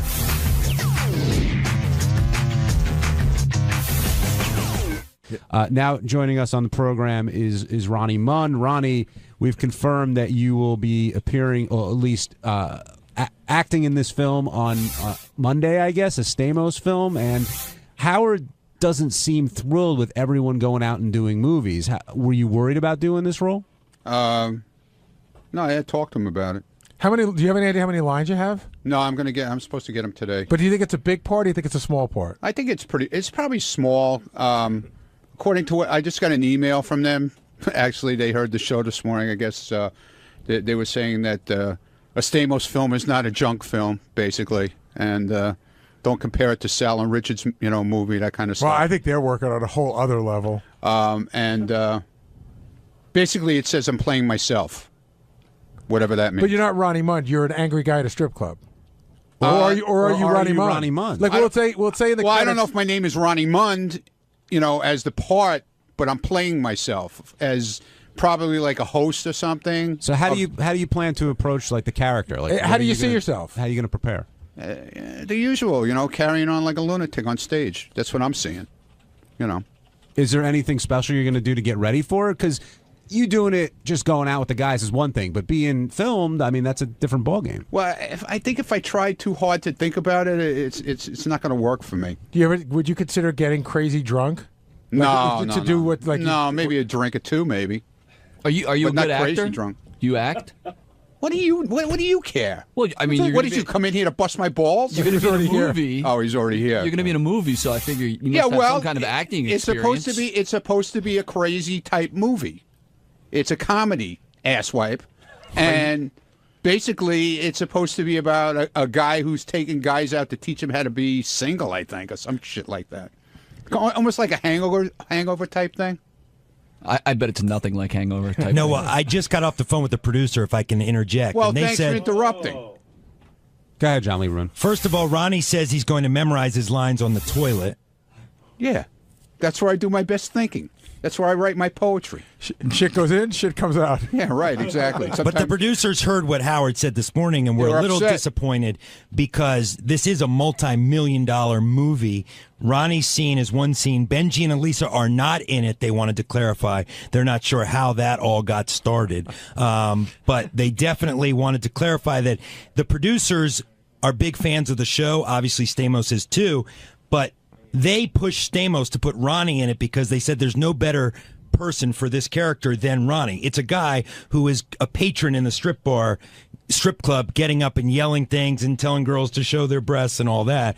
So they said Ronnie was perfect for the role, but Stamos didn't want it to appear that he was trying to use the Stern show. So it was actually the producers who pushed Stamos and said, get Ronnie, he's perfect for this scene. So I would almost argue that the role was modeled after you and not the other way around, Ronnie. Like maybe they heard you on the show and said, hey, we need a guy like that. Maybe. And they're literally getting you to do it. Well, Stamos knows my routine. I've hung out with Stamos in the club. So you're just going to recreate what you did with Stamos previously, basically? I'll just recreate whatever I do whenever I go. Will you stick to the script that they give you, or will you feel like room to ad-lib a little bit? Well, I'll talk it over with them, see what they think. They said they're going to get Ronnie's input today. They want to see what he's most comfortable saying, although we all know. But Are you Yeah! Are you excited for the role? Yeah, it's cool. I think it'll be cool. Do you see the potential to break out Let's Fuck Some Whores? Nah. You don't think it's right for this? Nah, I don't think so. I don't know. Maybe. You never know. What if they water it down for PG and it's Let's Bang Some Whores? No, I don't think this movie is a PG movie. I really don't. Have you been thinking about other like catchphrases you may want to throw in there, or you just again gonna go with whatever they give you? Well, whoa, stop the clock might come in there. You never know. Who knows? Good one. You know. You never know. And Gary, you said there's sort of a bigger picture thing going on with, I guess, everyone working on outside projects, and maybe this falls into that. Yeah, I just think that what Howard hears is like somebody's doing this movie, somebody's doing that movie, somebody's doing a show on the web, somebody's doing the block party, somebody's doing an eat and greet, and it all becomes one thing to him. Richard, you've done a bunch of films, actually. Howard talked about that today and made a joke how like you wouldn't turn down any role you were offered. He was in a big film, though. He was in a legitimately big film. Yeah, the White Castle film. Well, Harold and Kumar Escape from Guantanamo Bay. Yeah. It's always weird when I'm sitting at home and that pops up on HBO and I just see Richard walking by in a KKK hat. And there's another movie I was in that's been on Showtime a lot in the last month or two called Albino Farm. And, you know, a lot of horror I've seen fans. that at least 100 times. Are you sort of the go-to albino kind of guy? Well, now that Edgar Winter's very sick, they get Richard. But when you hear this movie's out and Bigfoot's doing it, and I guess this is the movie Sal got his teeth done for, we found out today, and you're in it as well. Do you think twice about doing it, or are you just like, you know what, sounds cool, it's during off time for the show, so I'll give it a shot? You know what, this is, there's a huge crew on this movie. It's got a decent budget from what I've heard, and they made me a really good offer, and I'm happy to do it. So, yeah, I mean, if I had to go to, you know, like Arizona to get paid $5 for a movie, I wouldn't do it. I want to make sure it's something legitimate, and it's definitely a legitimate movie. Gary, do you blame Ronnie, Richard, Benji, if he gets that role, whatever, for taking these roles outside of the show and being in these films? No, it depends on what the roles are. You know, I think there's a big difference between being Benji from the Howard Stern Show or being the weird guy on the corner. Do you know what I mean? I guess you'd have to take it part by part and figure it out. I actually got to be in a movie that Maria Menounos' boyfriend, Kevin, directed that's going to be coming out soon, too, called Serial Buddies. How many films have you been in? I don't know. You know, my film career started with Jodie Foster's Contact. Is that back true? in the, yeah, but I was one of the people running away from the explosion and when one of these spaceships blows up or something. And then I got to be in Tom Hanks's From the Earth to the Moon. I was hippie smoking in laundromat parking lot. You know, I have to say, in the history of the show, probably the greatest role that anybody on the show's ever gotten ended up on the cutting room floor, but I saw it because Cameron Crowe sent it to me. Kenneth Keith Kallenbach had a scene with Tom Cruise in Jerry Maguire. I remember Cameron Crowe called me, said, I want him. They flew him out, and I saw the scene. He was supposed to be a wacko fan, but I wish if they could do the DVD extras just to see Kenneth Keith Kallenbach acting with Tom Cruise is worth the price. I went to see that movie to see Kenneth Keith because I remember you guys talked about it on the air, and I was like, where in the hell was he? Derek in Massachusetts, you're on the wrap-up show.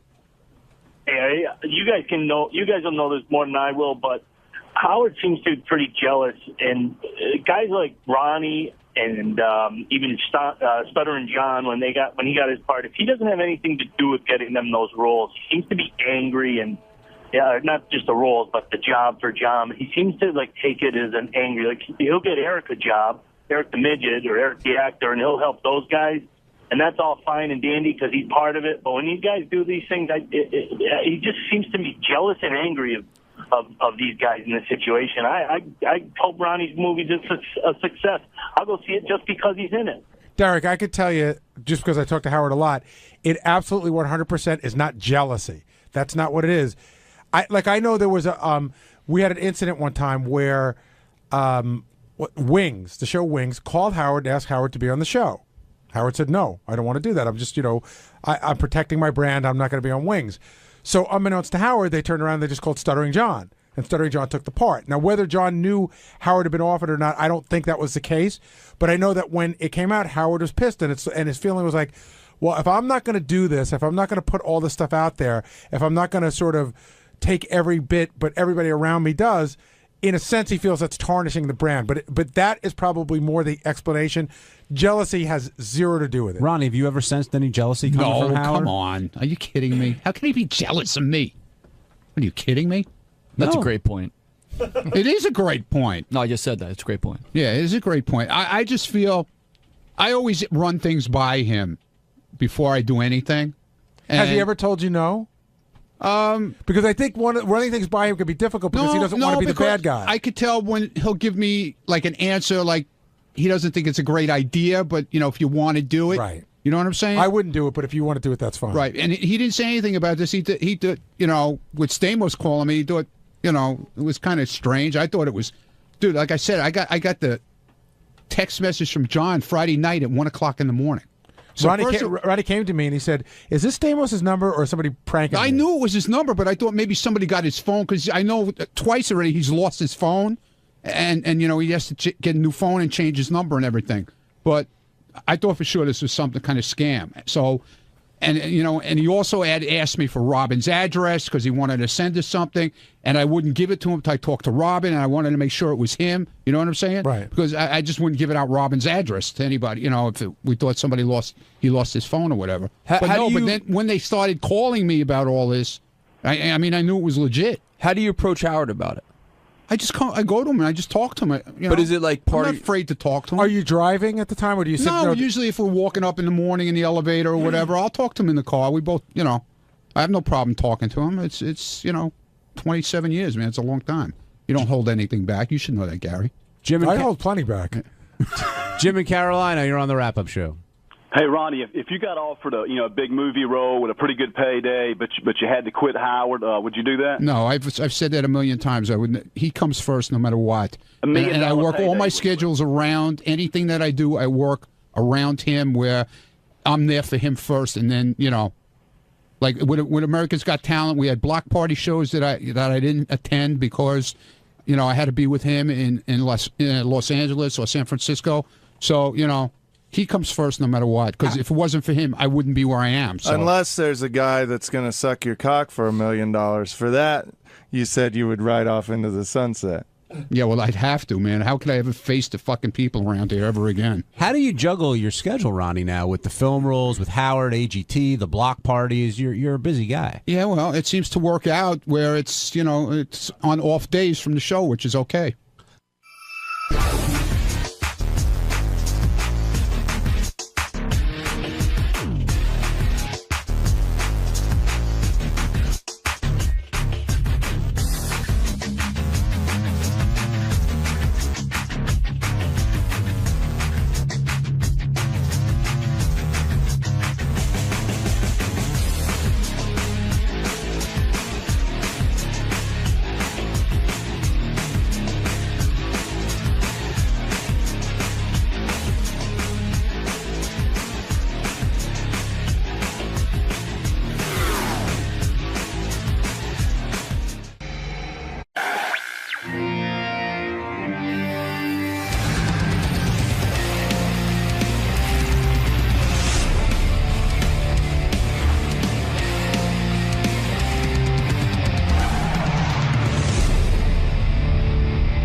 So, but let's go to the Henry Hill page.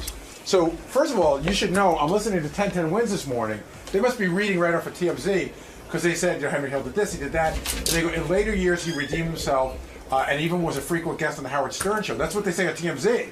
Or, I mean, on 1010 Wins. They said in the first. But how is that a reform? Well, I think he reformed and he appeared on the show. I think they're mutually exclusive. Right. Let me just mention, of course, that frequent guest of the Howard Stern Show, Henry Hill, has died. I didn't see that yet. Henry was 69 years old. And as you know, Henry Hill was a mobster. He was the guy they based the movie Goodfellas on. Yeah, in fact, I just watched Goodfellas again after having not seen it for a long time. Right. Such a good movie. I loved having Henry on the show, and I loved hearing his mob stories, but Henry was a despicable guy. I mean, he has killed people. He took a shortcut in life. He didn't want the straight and narrow. No. Didn't like it at all. Yeah. And it's so weird. We got so many different Henrys, like... I'm remembering times when, like, Henry would be really drunk, but then the performance or the call before that would be, I quit drinking for 7 months. And, there was no substance to the guy. You never really realized he was a pathological liar. He would just go, yeah, I don't drink anymore. I haven't had a drink in 7 months. And then the next thing you know, he's in jail for drunk something right, or drunk other. and reckless or whatever. Yeah. And he was always trying these businesses out, like I remember one time he came in and he had paintings that he was selling. I think I have one of those. Yeah, awful paintings. And he'd go, why are you making fun of my paintings, Howard? Yeah, it was just like giving a monkey a brush. Yeah, and then he had a spaghetti sauce business, which to me was so disgusting because just associating Henry with spaghetti sauce, because spaghetti sauce looks like blood, and Henry has shed the blood of people, and he was just out of his fucking mind. I remember years ago, this was 1996. Henry Hill was on the phone. And Rob and I said to him, Henry, you think you're going to hell? And he, now that he's dead, I'm sure he's got to be in hell. But if there is one. If there is one. And they must have made it for him. Of course. And he, he was convinced he would not go to hell. Let me ask you, do you think you're going to hell when you die? Nope, I don't think so, Howard. Really? How did you redeem yourself? now, describe to me how you're not going to hell. I've changed my life, Howard. Oh, man. And you no longer have to pay for anything you did? What about all the people you messed up? Well, I've straightened my life out, Howard. 15 years. It was 15 years ago this month. It doesn't count. Doesn't count. Come on, that stuff you can't erase. It doesn't go off the ledger book. That's why you're drinking. You're filled with guilt. You're racked with guilt, I guess. I don't drink anymore. Really? 7 months, Howard. He doesn't drink anymore. Yeah, I mean, but it was months he would go. Yeah, I mean, he doesn't drink anymore, but then he'd show up and then he'd be like, Ma'am, I want to come and macchiato, please. Why you look at me in that certain place? You were doing so well after the Howard Stern show. What happened? I want to come and macchiato. Why are you picking at... That was one of my favorite bits. Not a bit, it's real life. It wasn't a bit. But what was so great about it was Lisa G.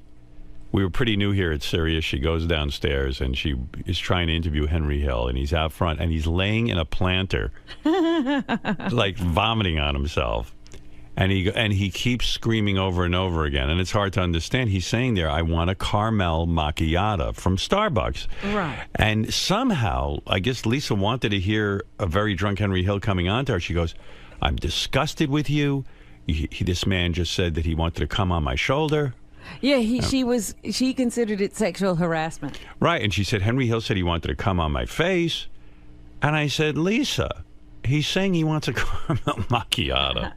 It was so great, and Lisa was like, oh, I don't know how I heard that. Ma'am, I want to come and macchiato, please. Why you look at me in that certain place? You were doing so well after the Howard Stern show. What happened? I want to come and macchiato. Lisa's never been a war correspondent. This is the closest she's come. This is the front line. This is the front line, and it really is. You going home? Miss Sam. So that was a funny moment, and I remember that one time we went out to Vegas and Henry came out there, and he sort of like stalked us. Yeah, he wanted to get on the air, and he was mad that we weren't putting him on as much. But how much Henry could you take?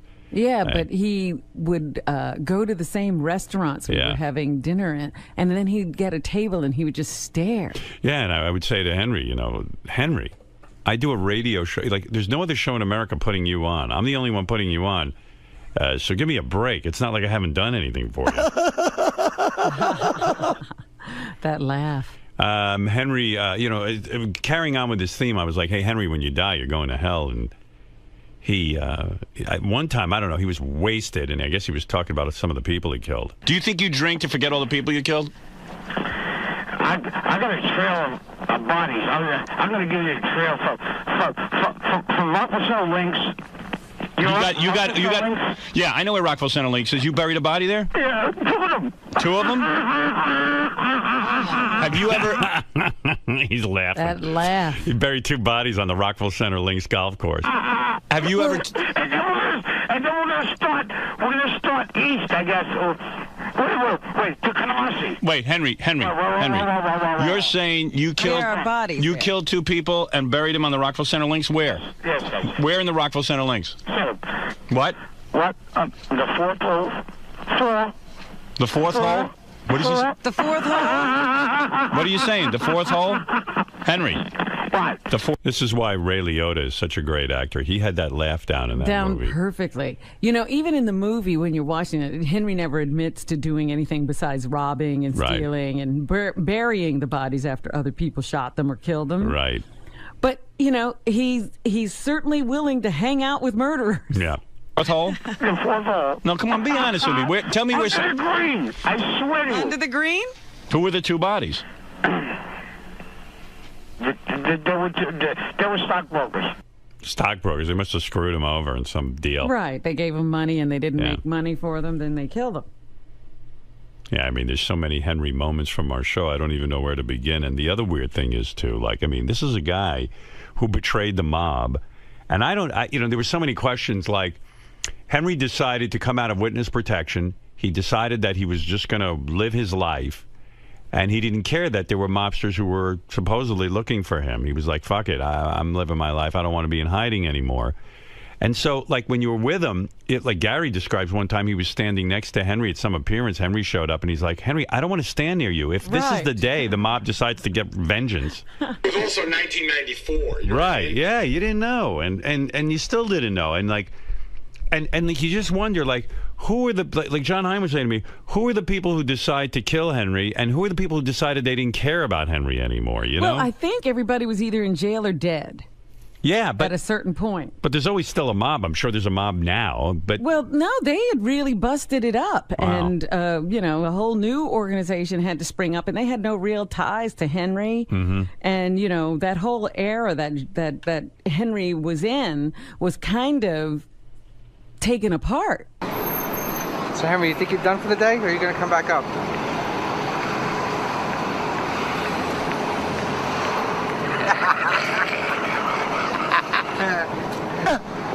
Yeah, I think this was when Henry was kicked out of Del Fresco's. He tried to get in there and hang out at the restaurant, and I think they kicked him out of the place. You know me. You know me, man. And? I paid my fucking way. No, these are cold. Have you ever been that drunk in your life? Never. Yeah. I think one time I was, but I was unconscious. Yeah, I mean, you can't stay awake and talk. Henry could. They must. Well, I imagine they are. Here, Henry, zip up your coat. Nah. Zip up your coat. Henry. Fucking old lady. Come on, Henry, zip up your coat. Come on. I have a fucking wife. And the other thing is, somehow Henry still got women. Yeah, isn't that insulting to women? I mean, like Henry, like in that condition, had a woman taking care of him like a mommy. It was amazing. He had women. You don't have a wife, remember? Who would have you? Here. Zip up your coat, Henry. You're going to freeze. It's cold as hell out, Henry. Here, hold this a second. Oh, there's Paulie. Now, Paulie used to call in all the time and fight with Henry. Right. Paulie, you had some of the most legendary phone calls. I'm glad. Yeah, I mean, this is a good day for you. Yeah, are you happy Henry's gone, or are you going to miss him in some weird way? You were kind of linked to him. No, when I saw it online last night, it kind of put a smile on my face. Isn't it amazing to you that the mob never actually kept their promise of killing him? Like they once he came out of the hiding, that they never went after him? No, not really, because Robin was right on with what she said. You know, everything broke up. It just wasn't the same as it was back in the 40s, 50s, 60s, 70s. After he did his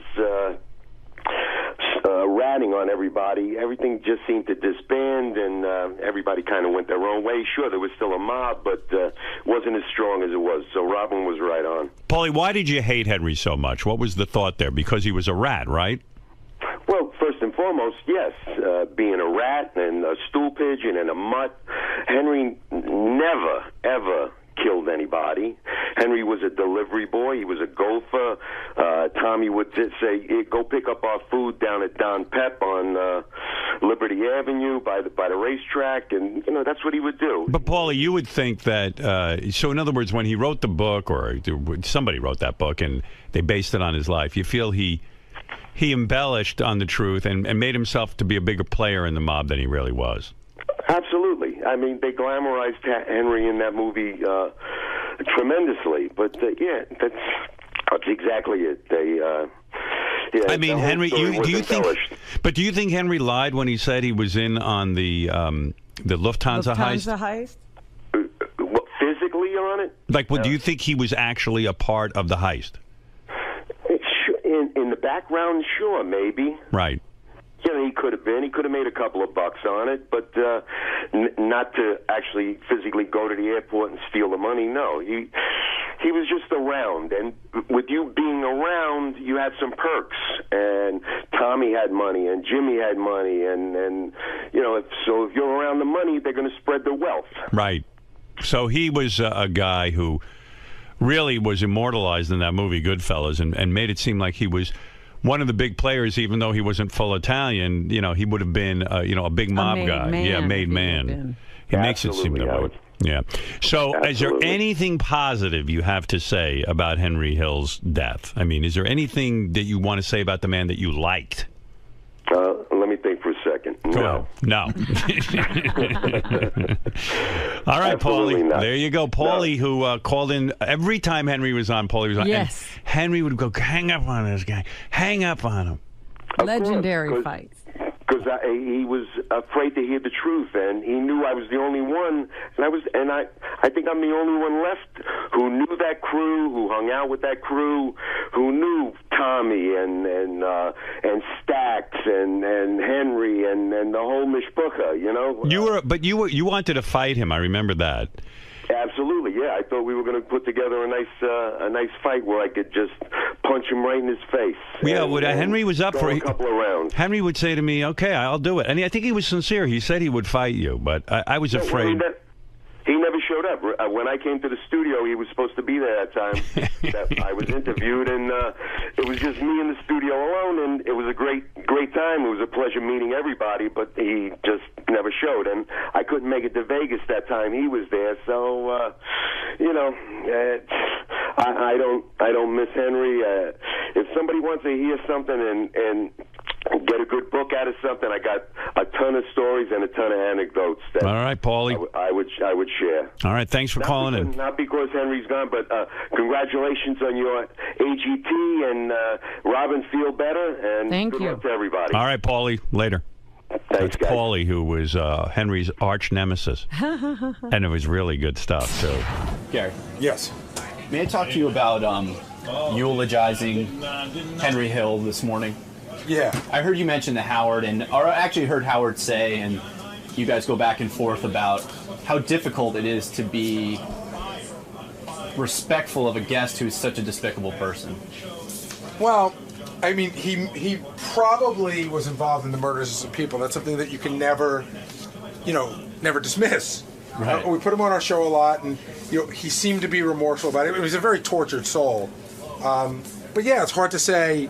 I mean, usually, even if you're full of shit, when you're eulogizing somebody, you could start with, he was a good guy. Right. But it's hard to say that about. I didn't know Henry well enough. I can't say Henry was a good guy because I met him after he did a bunch of stuff that was really bad. The guy I knew later on in life wasn't even that good a guy. He was a nice guy, but he could get drunk and belligerent and all that stuff. So He was an interesting guy. When he was sober, he was a great guy. There's something nice I could say about him. When Henry was sober, he was a pretty nice guy. There's guests that I personally don't like, and I'm not going to tell you who they are, but there's guests that I personally don't like that I book on the show. But I got to do what's best for the show. And it'll keep coming and coming. Like, That's right. Just like the prep never stops for this show. Exactly. Thank you, sir. You're welcome.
What's the deal? Like, do him and Kimmel know or like each other, or is it just?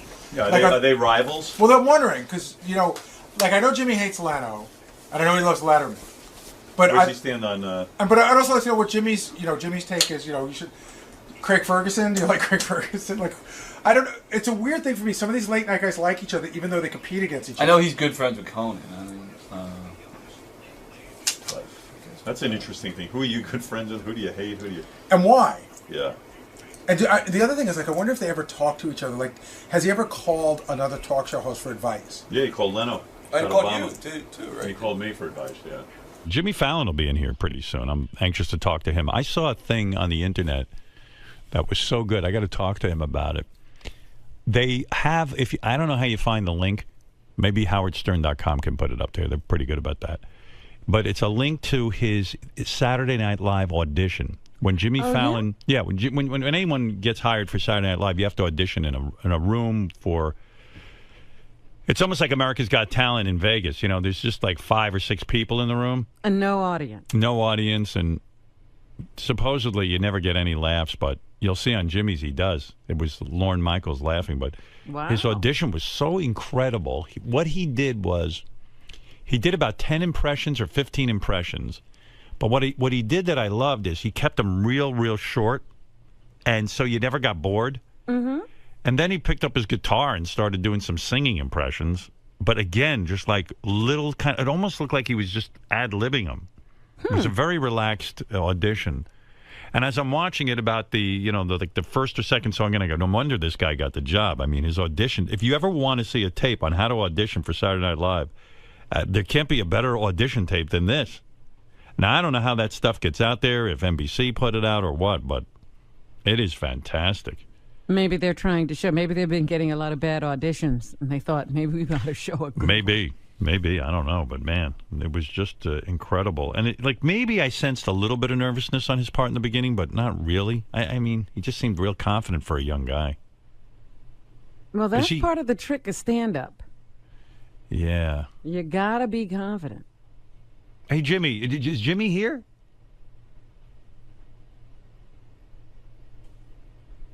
I wonder if Jimmy would want to say hi to David Letterman. Do they speak? Are they friends? Should we try that? I'll try that for a second. See how that goes.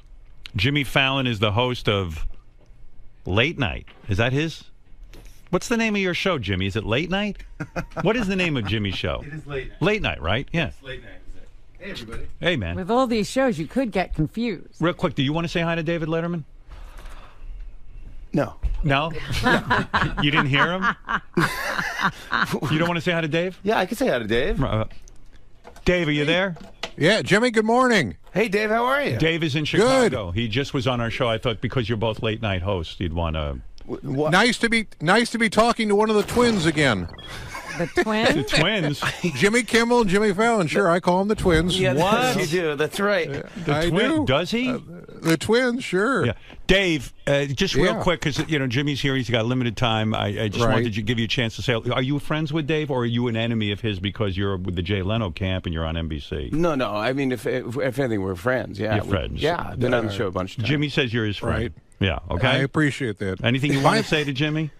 Well, I was going to say, first of all, Howard, I just, something I forgot to mention before, I love that sound buzzard on AGT. No, but I mean to Jimmy, not AGT. Oh. No. Okay, all right. Well, All right. just a reminder, I just want to say that to Jimmy that Jay Leno is still a big chin douchebag. I'd love to, buy him a hoodie and have him troll around George Zimmerman's neighborhood. Well, all right. Listen, you're obviously better. All right. Thank you, Dave. Yeah. All right. All Bye. right. All right. That's David Letterman. David Letterman. David Letterman, the real David Letterman. Oh my gosh! Yeah. Man, why would he say that? That's so. It's You know topical. what it is? He's so much looser on our show than his own show. That is amazing. Yeah, I he's think amazing. it's satellite that just loosens him right up. I was telling everyone. Now, who put out your audition for Saturday Night Live? Do you put that out? Or, I mean, you obviously didn't have it. Who put that out on the internet? It's weird because that was out. It was out on the. They put out like a DVD, like a best of DVD thing, which they do for some of the cast members. And I'm sure you didn't object because, to me, it's almost like a primer, or is it a primer? But it's almost like a lesson in how to audition for Saturday Night Live. It's about 8 minutes long. Yeah. And it's this quick 8 minutes. What you did effectively that I thought was so tremendous, you quickly ran through your impressions. You didn't allow them to get bored. Yeah, I did because you know what happened is I had this I had the stand-up act and it wasn't working. It wasn't funny, and I was telling people kind of who I was doing before I did the impression. Right. Like the old way to do impressions, you go like, and now, ladies and gentlemen, here's James Cagney. Right.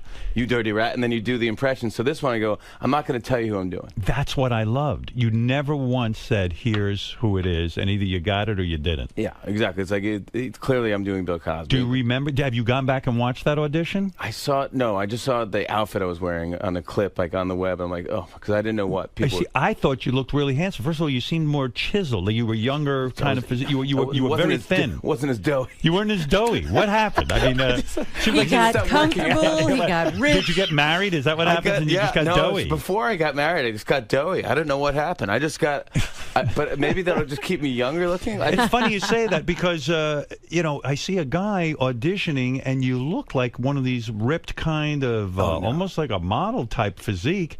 And you have gained a few. I mean, you're not fat by any means. But. No. I was never in shape, but I was skinny. I was like, like if I wanted to have the body I looked up to, it would be Mick Jagger's. Right.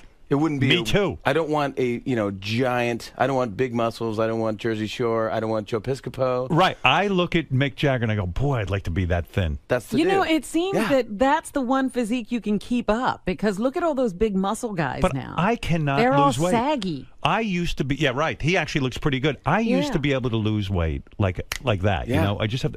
I'm starving myself because I bought all these new clothes for America's Got Talent and they're going live and I can't lose a pound, and I'm telling you, I'm not eating anything.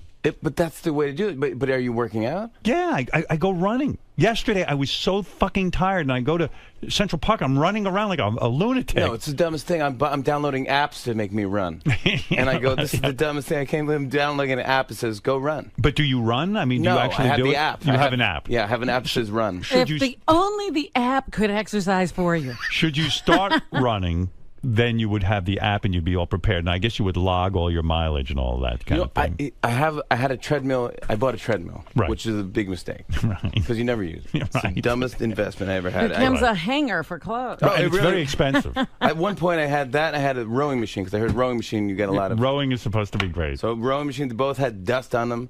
I would go in, I'd put on your show, and I'd listen to your show and try to row like I'm in a rowing team and Poet Society at Harvard. This is the dumbest thing. 30-something years ago when I started this show, I always pictured a guy in his car listening to it, never on his rowing machine. Oh, it was so lame. It's so. I wish. I'm telling you now because I don't do it anymore. But at one point, I had gloves, so I can grip. I can grip the rowing machine. Right. And it was just so dumb and a waste. But then I had a treadmill, and I ran on the treadmill. And maybe I'm just, maybe it's because I'm just so doughy. I made a lot of noise, Right. and the neighbor comes up and knocks on my door, which I don't want. I don't want to talk to anybody. Right. So you kept the machines in your apartment? Yeah. Oh, I see. And I imagine it just wreaked havoc because those things are very loud. To have them in an apartment is outrageous. Yeah. And you're just pounding. I'm just pounding. It was like boom, boom, boom, boom. Yeah.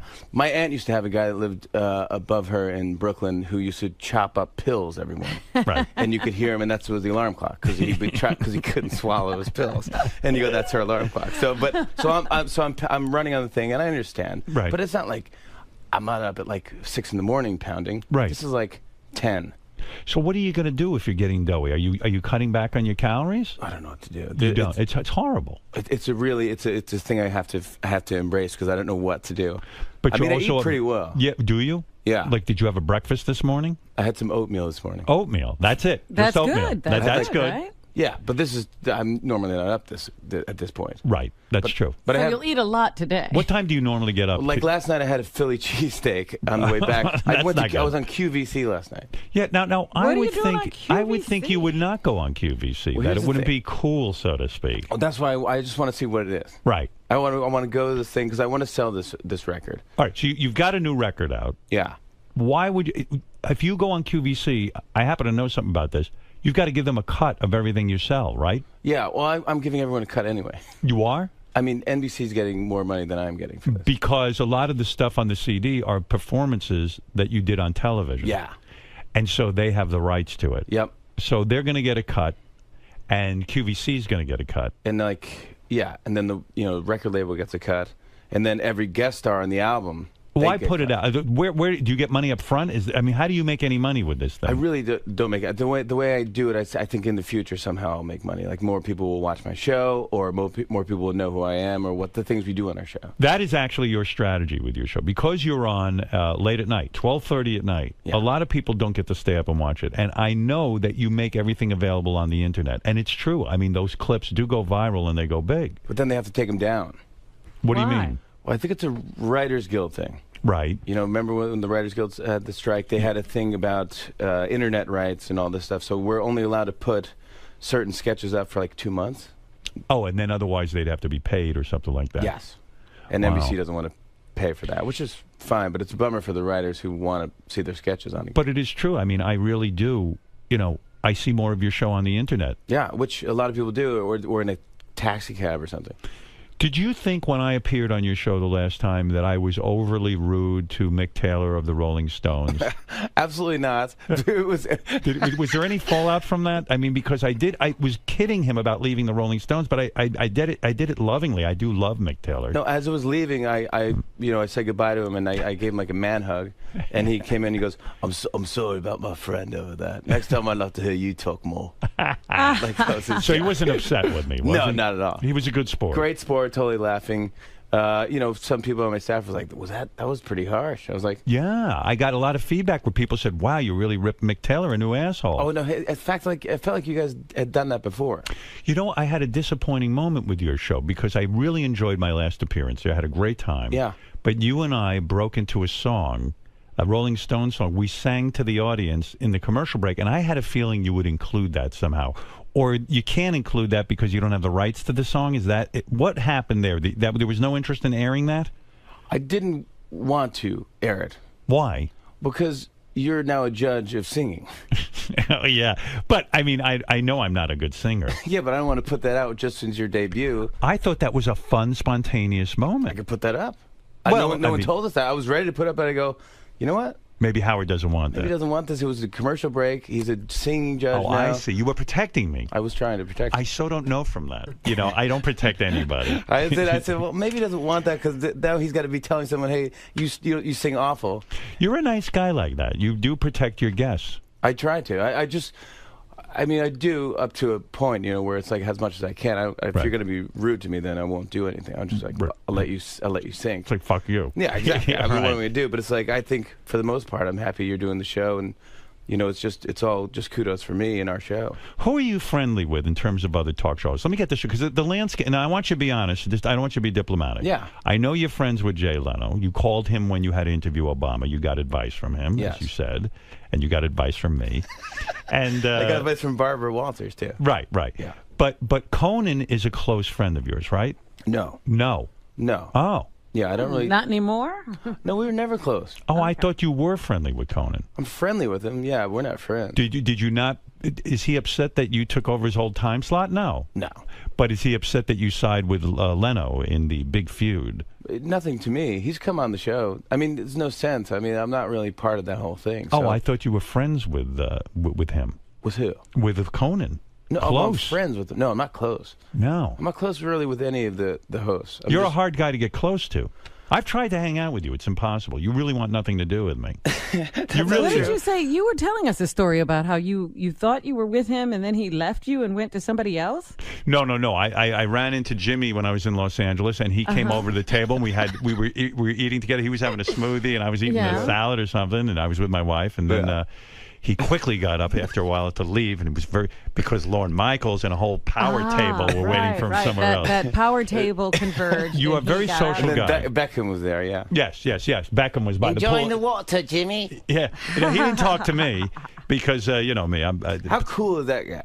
He was wearing a ski hat on the pool. Well, you're saying it in a nice way, but you're really making fun of him. Beckham is there. It was 900 degrees in L.A. We're sitting by a pool. Leather jacket. The fucker's got a leather jacket on, and he's got a ski hat, like a little jaunty. Yeah, and even like my wife and I are sitting there, go, look at this fucking guy. Is he a poser or what? I didn't know who he was. He's a good-looking dude. Yeah, but I didn't recognize him as Beckham. But I just said, look at this guy. He wants so much goddamn attention. He couldn't bring more attention to himself. Why would you sit by the pool if you're wearing a leather jacket and a hat? Right. So is that cool? I think it's not cool. I don't know. I mean, well, sure. I don't know. I could never pull that off. You would make fun of me so bad if I rolled up to the pool and said, Howard, Beth. And you're wearing your shorts and a leather jacket. And a leather motorcycle jacket and a ski hat. That's a hard look to pull off. I'd be like, oh, I'm hanging out with the Edge. But you do have, you see, you have played it where you are friendly with a lot of celebrities. You were just at the Drew Barrymore wedding. That's right. Yeah. And now that was some wedding, right? Gorgeous. And there were a lot of famous people there. There was a lot of people there, yeah. Well, it's just a lot of people there. Yeah, but a lot of famous people there. Who was at the wedding, and how much fun did we have? It was good. It was fun. It was, I don't know. Cameron Diaz was there. Cameron Diaz was there. Is she hot in person? Gorgeous. Gorgeous? Yeah. Hotter in the movies than in real life? No, she's very pretty. Oh, okay. Yeah. All right. I've known her for a long time. So right. She's friends with my wife. Oh, no, that's right. Your wife's a big shot. That's right. Your wife's a big shot. She's not a big shot. What kind of big shot is she? She's some sort of producer. She produced. She works with Drew. They became Flower Films, like the partner, and so they did like Donnie Darko and Charlie's Angels, and it's just a bunch of other movies. Is the marriage gonna last between Drew Barrymore and this guy? I say no. What do you say? I say yes. Really? Yeah, he's a nice guy. Her track record is poor. I agree. Right? Yeah, I think she would agree. Did you sit her down? Do you really go with, like, this is a serious wedding? Did you sit her down and say, listen, honey? I'm such a mush though at these things. I go to these things. I go. I got to go to this wedding. I don't want to talk. I just want to go and enjoy the wedding, and it's good. And so it's another wedding, and I've been to so many weddings. And I used to be an altar boy, so I served mass. I served weddings. Right. But then I get there, and it's just really emotional. Yeah, and you cry. I start to fill up. You're a good man. I'm worse than any of these people. Like, I can't even look at Cameron Diaz. She's not crying. I'm filling up, going, and no one even at the altar. No one cries at a rabbi talking. I'm not even just Jewish. Being in the building. Not even Jewish. She's saying words. I don't even say anything. But nobody cries. Yeah, look at that. I'm crying. Like, that's beautiful. But nobody cries at a Drew Barrymore wedding. I mean, unless you're the groom's parents. I mean, really. I was like, I got into it, and then I was just like, and I wasn't even drinking at this point. Talk me through this. When you're invited to a high-profile wedding, like a Drew Barrymore wedding, and I would imagine that was fun.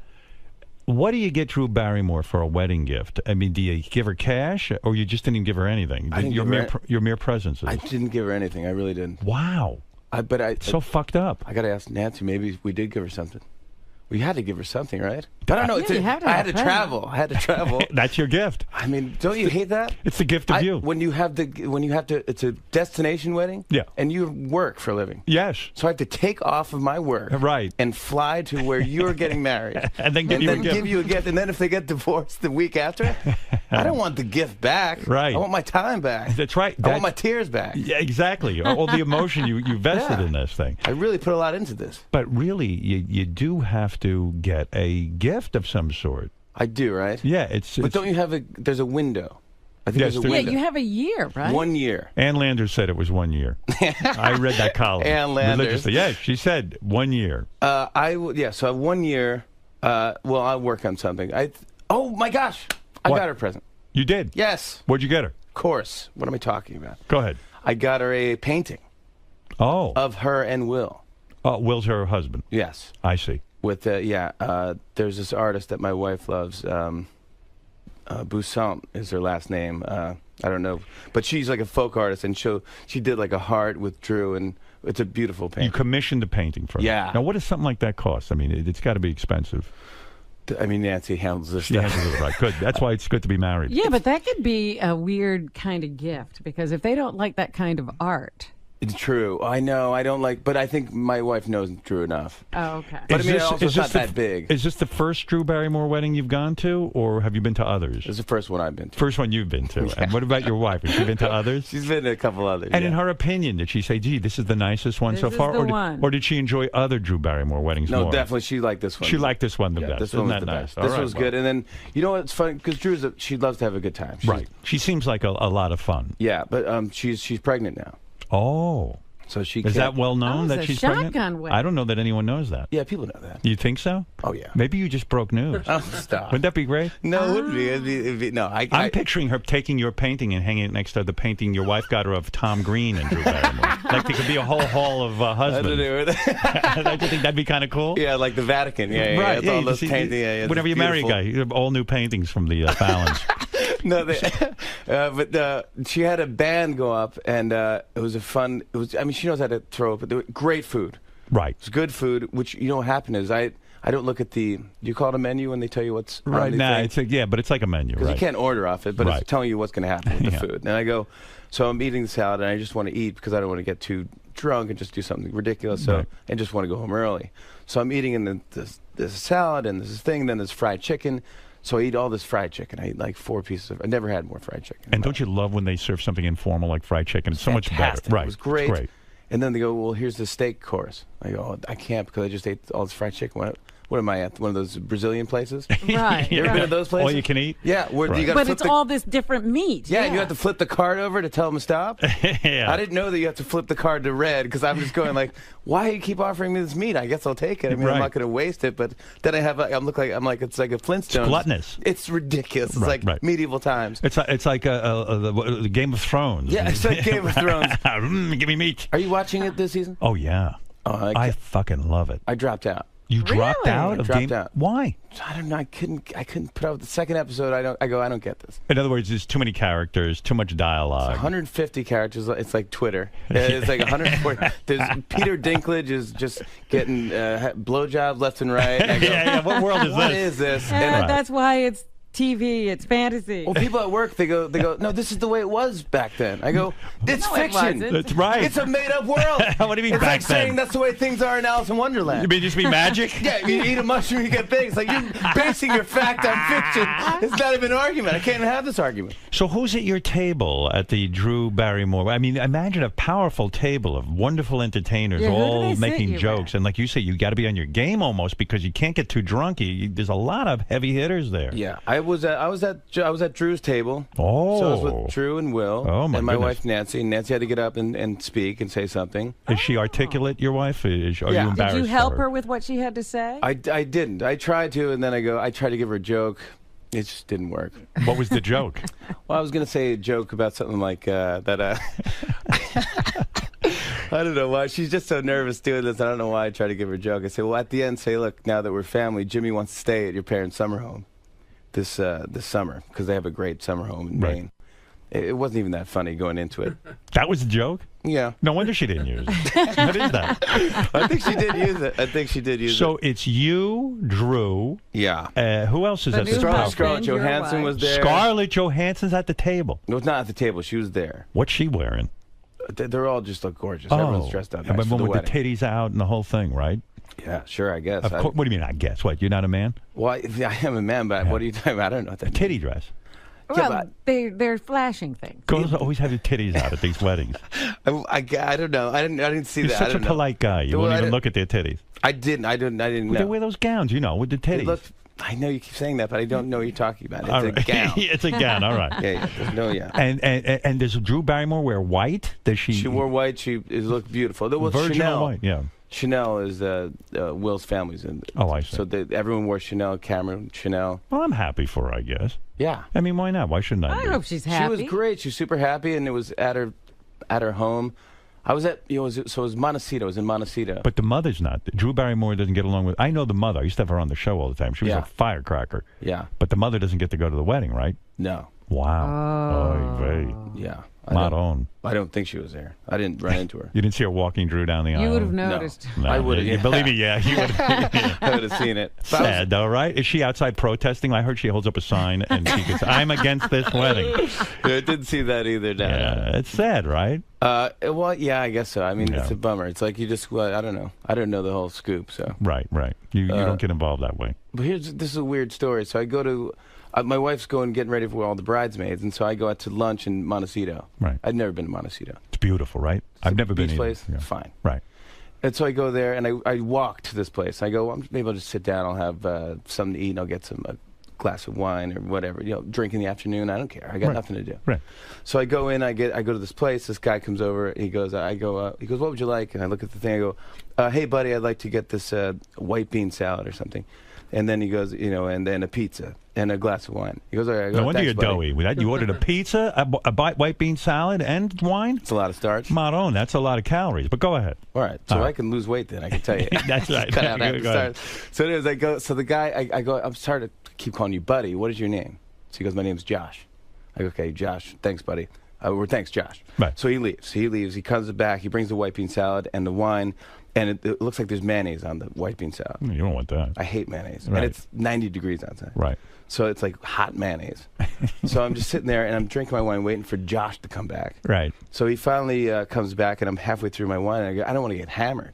Right. I just want to eat my lunch, get fat, and get out of here. Right. So he comes back and I go, hey, sorry, Josh, but is there mayonnaise in this thing? He goes, let me check with the chef. So then he leaves again for 3 minutes. So now I'm done with the wine. I'm licking Haven't the bottom eaten of the glass. anything. Now Right. I'm getting buzzed. He comes back and he goes, the chef said it's red wine, it's vinaigrette, and it's the rest is a surprise. A surprise. Surprise. And then he leaves again. Right. So I was staring at this thing. I go, I'm not going to eat this. No. Surprise. What if the surprise is mayonnaise? Right. You idiot. I want to know if there's Yeah, mayonnaise. that's why I asked you a question. So Right. anyways, he comes back and he goes, oh, you didn't touch the salad. I go, no, I don't like mayonnaise. I like creamy stuff. So I'm sorry. I didn't. He goes, all right, let me get the chef will probably want to bring. I go, I don't want anything else. Yeah, I just want to get out of Just here. bring me a pizza and I get the check. I want to get out now. I'm mad. Spending your life at the I'm mad. You're getting drunk. restaurant I'm getting Montecito. drunk, and so then he brings me another glass of wine on the house because I got the mayonnaise. And I go, thank you, Josh. He goes, no problem. He goes, yeah. So then he brings the pizza over, and I go, Josh, this looks amazing. Thank you so much. He leaves. The manager comes over. Right. Excuse me. Can I just ask, is everything okay? Yeah. Yeah. And I go, everything's fine. But now you're making a scene, Yeah, right? the big scene. So then I don't want to get Josh fired. Right. So I go, by the way, and this is a true story. I go, by the way, Josh is great. Right. She goes, he's married. So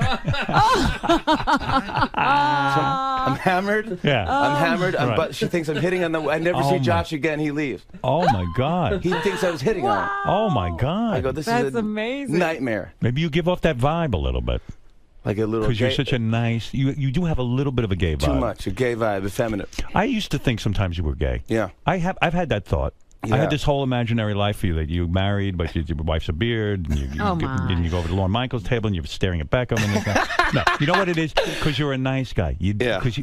I don't know if it's an act, but like you, the guy. Hey, I don't know. What do I have to do? I don't know this titty dress. You have to. No, but you're very. You're so guys aren't respectful. Right. They're lewd. We have penises, and they rule our lives. And, I should be watching Game of Thrones. Well, it seems like you've overcome the urge. To be gross but you must fart and do weird shit things right? I mean, like any other guy. I don't know. You don't know? No, I don't remember. You don't even shit. I don't. Do you ever use foul language? No. I do now and then, sure. I don't get that impression. I do. Sure, I do sometimes, but it's like when you're just goofing around or. Right, you will do that with your friends. Yeah. Now, talk to me about the new album for a second. I see you have your guitar here, which always excites me because I was telling Robin, this audition tape that you did when you were on Saturday Night Live, it was so fantastic. How old were you then? I think I was 23. And you were smart about it. You grabbed your guitar and you started to play the guitar. Yeah. And you went through quick musical impressions. And I love that because, first of all, it's brief. Yeah. Sucks me in, you give a funny line, and you're on to the next thing. And you like to give the impression that you're almost just coming up with it off the top of your head. That's the trick to a great stand-up or a great audition for Saturday Night Live. Have you ever seen anybody else's audition tapes for Saturday Night Live? Yeah. Is yours the best? Oh, no. Are you the only guy who ever got a laugh from Lorne Michaels? Because it's legendary. I've talked to other Saturday Night Live guys. Brewer. It's a tough room. It's really tough. It's like no one laughs. He is guffawing through your audition. Like some good laughs. He starts laughing when I did an impression of Adam Sandler because at the time no one did that. It was fantastic. Oh, thanks. But do Adam Sandler. Come on. There was three phases of Adam. There was like the one part where he just kind of mumbles and he goes like, "How you doing? It's good to see you, Howard. All right, good to be here." And then he does the thing where it's like, and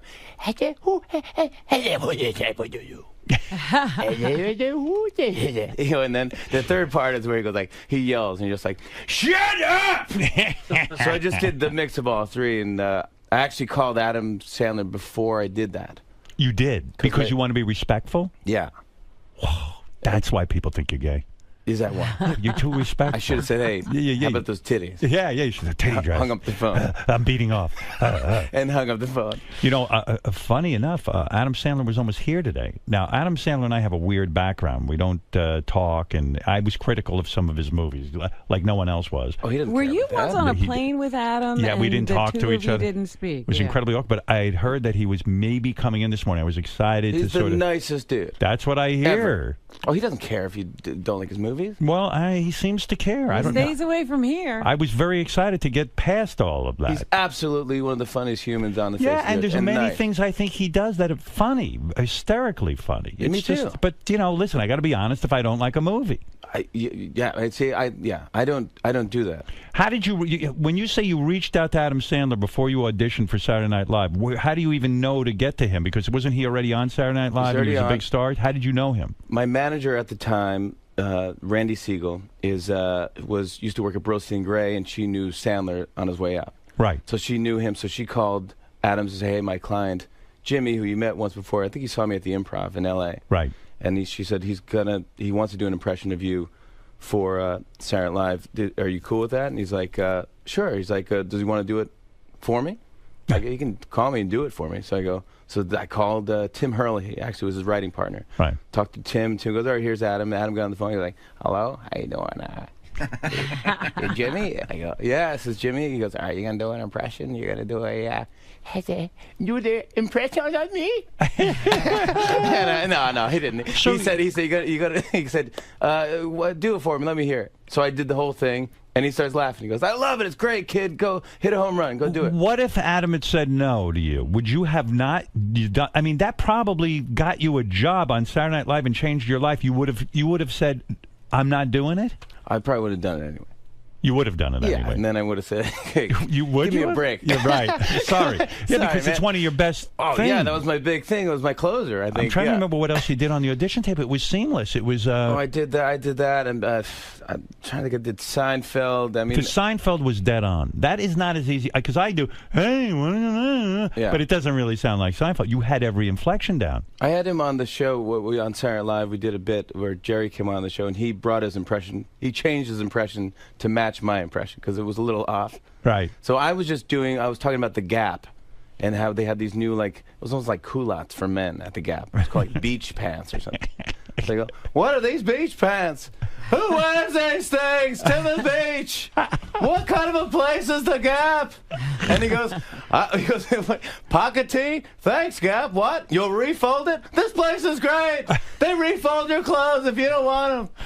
So we're just yelling back and forth. Isn't it true? I guess you point out that there's 3 phases of Adam Sandler. There's 3 different Jerrys, maybe, I'm thinking. There's a couple. There's the, can you believe? You do that? And then you wait, you ask the question? And then you yell back the answer. Would it be inappropriate if you said one day, because I swear I'd go see this, that you're going to do a one-man show on Broadway, and if you did a half hour of Seinfeld's material, but gave us the Seinfeld experience, I would want to see that. Like a human hologram? Like a human hologram. Like you actually went out and performed that. Like the Tupac hologram. Because it's much like one of the things that drives me crazy is you start doing that and all I want is more. But is that the secret? You got to leave them wanting more? No, I don't know. If there is a secret, I don't know. That's probably all I can do. You can't go on. After a while, get annoying after a while. Now, Lorne Michaels, when he saw this audition, he had to be, okay, I'm signing this guy, right? I mean, you must have heard that hour that you were on the show. No, I waited for like 2 months. 2 months? Yeah. And no feedback? No, like feedback that was like, I think it went well. Like, just be happy, but we're not sure. Oh, my Lord. It's a tough thing. And then when you go meet him... Did you think you fucked it up? Yeah, well, you never know. You go... Because I auditioned once before, and they... I was at the comic strip here in New York, and I auditioned for that, and I just flopped. It was awful. I had a bad set. I go, this is the worst. I didn't get it. And then they said, we're looking for Tracy Morgan. We're looking for a black cast member. Right. So I go, oh, there you go. Right. So You're out. That made me feel big. I go, Yeah, right. I can try. I mean, I got to go up for different roles. You know? That's amazing to me because I watched that audition and I go, I'm signing this guy tomorrow, and I'm nervous if I don't get him. Everyone says, you got to get him before everybody else. Mike Shoemaker, who's my producer now, he was there, and Marcy Klein was there, and they all say, no, we knew exactly at the time that you nailed it. That you nailed it. That we signed. And I go, oh, well, I didn't know. Well, yeah, and the funny thing is, I'm thinking about your performances on Saturday Night Live. I'm trying to think if they really used your impressions that much. You know what I did? I did everything once, and then I never did it again because I thought that was cool. But you did something on that audition tape, too, that was good. That was very Saturday Night Live. You said, well, this is an impression of a guy, but it wasn't anyone famous. It was just, the guy who always says this or the guy who always says that. Yeah, none of those guys worked. They didn't? No, I did like a guy who did double takes. Yeah, right. Yeah, that was cool. Everything, gosh, it was just, I don't know. I could never even think. And on that audition, you didn't do your musical impression of Neil Young, which I think is your strongest impression. I did not do Neil Young at the time. Well, at the time, I didn't know what would be funny with doing a Neil Young impression. Neil Young's a big guy. When did you start developing the Neil Young thing? I did the Neil Young thing. I always had it, but I think it took a writer on this show on late night that his name is Mike DeCenzo to go like, what if Neil Young sang the theme to Fresh Prince of Bel-Air? Yeah, that was good. So that's you can. Did you put that on the album? Yes, this is on the album. This is on the album. Do you have to get permission from Neil Young? No, because it's an original kind of. No, you do. You got to get the permission from the Fresh Prince of Bel-Air people, don't you? Yeah, Will Smith. Yeah, and both, and Neil Young. So no one's getting paid for this. I mean, I don't see how you're making any money. Neil's buying a boat right now. What are they paying you on for your TV show? Are they paying you decent money? Yeah, I think so. Do you get $8 million? No, not that much. No. What did Jimmy Kimmel tell us he's getting? $8 million? I don't remember. He's been on for like 10 years. He's been on. I keep trying to get. Years. Would it be weird? You guys compete against each other in some way, right? Not really. Don't you think? I think at one point we do. At like 12:30 or 12 to 12:30. I go on at 12:30.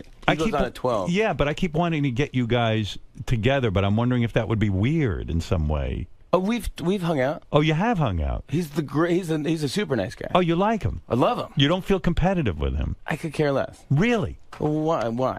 Right. Who You cares? got such a fucking healthy attitude. You must have had a great relationship with your parents. No. I wish. No. I did. I just moved them. I just moved them out of my childhood home.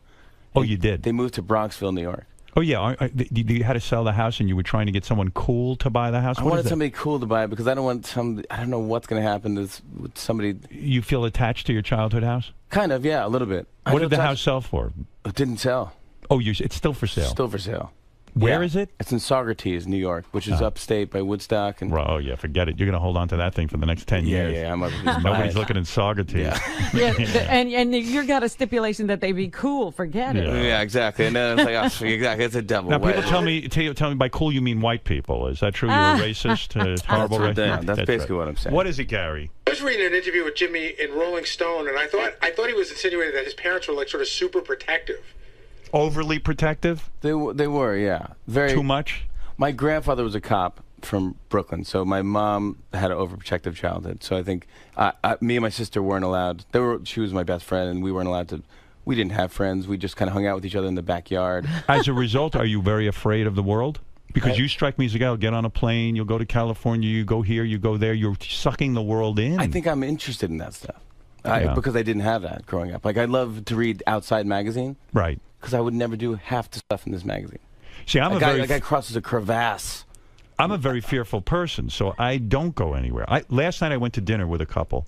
They said, Howard, Beth, join us next weekend. Want to put you on our private plane. We're going to go to Paris together. We're going to have an incredible time.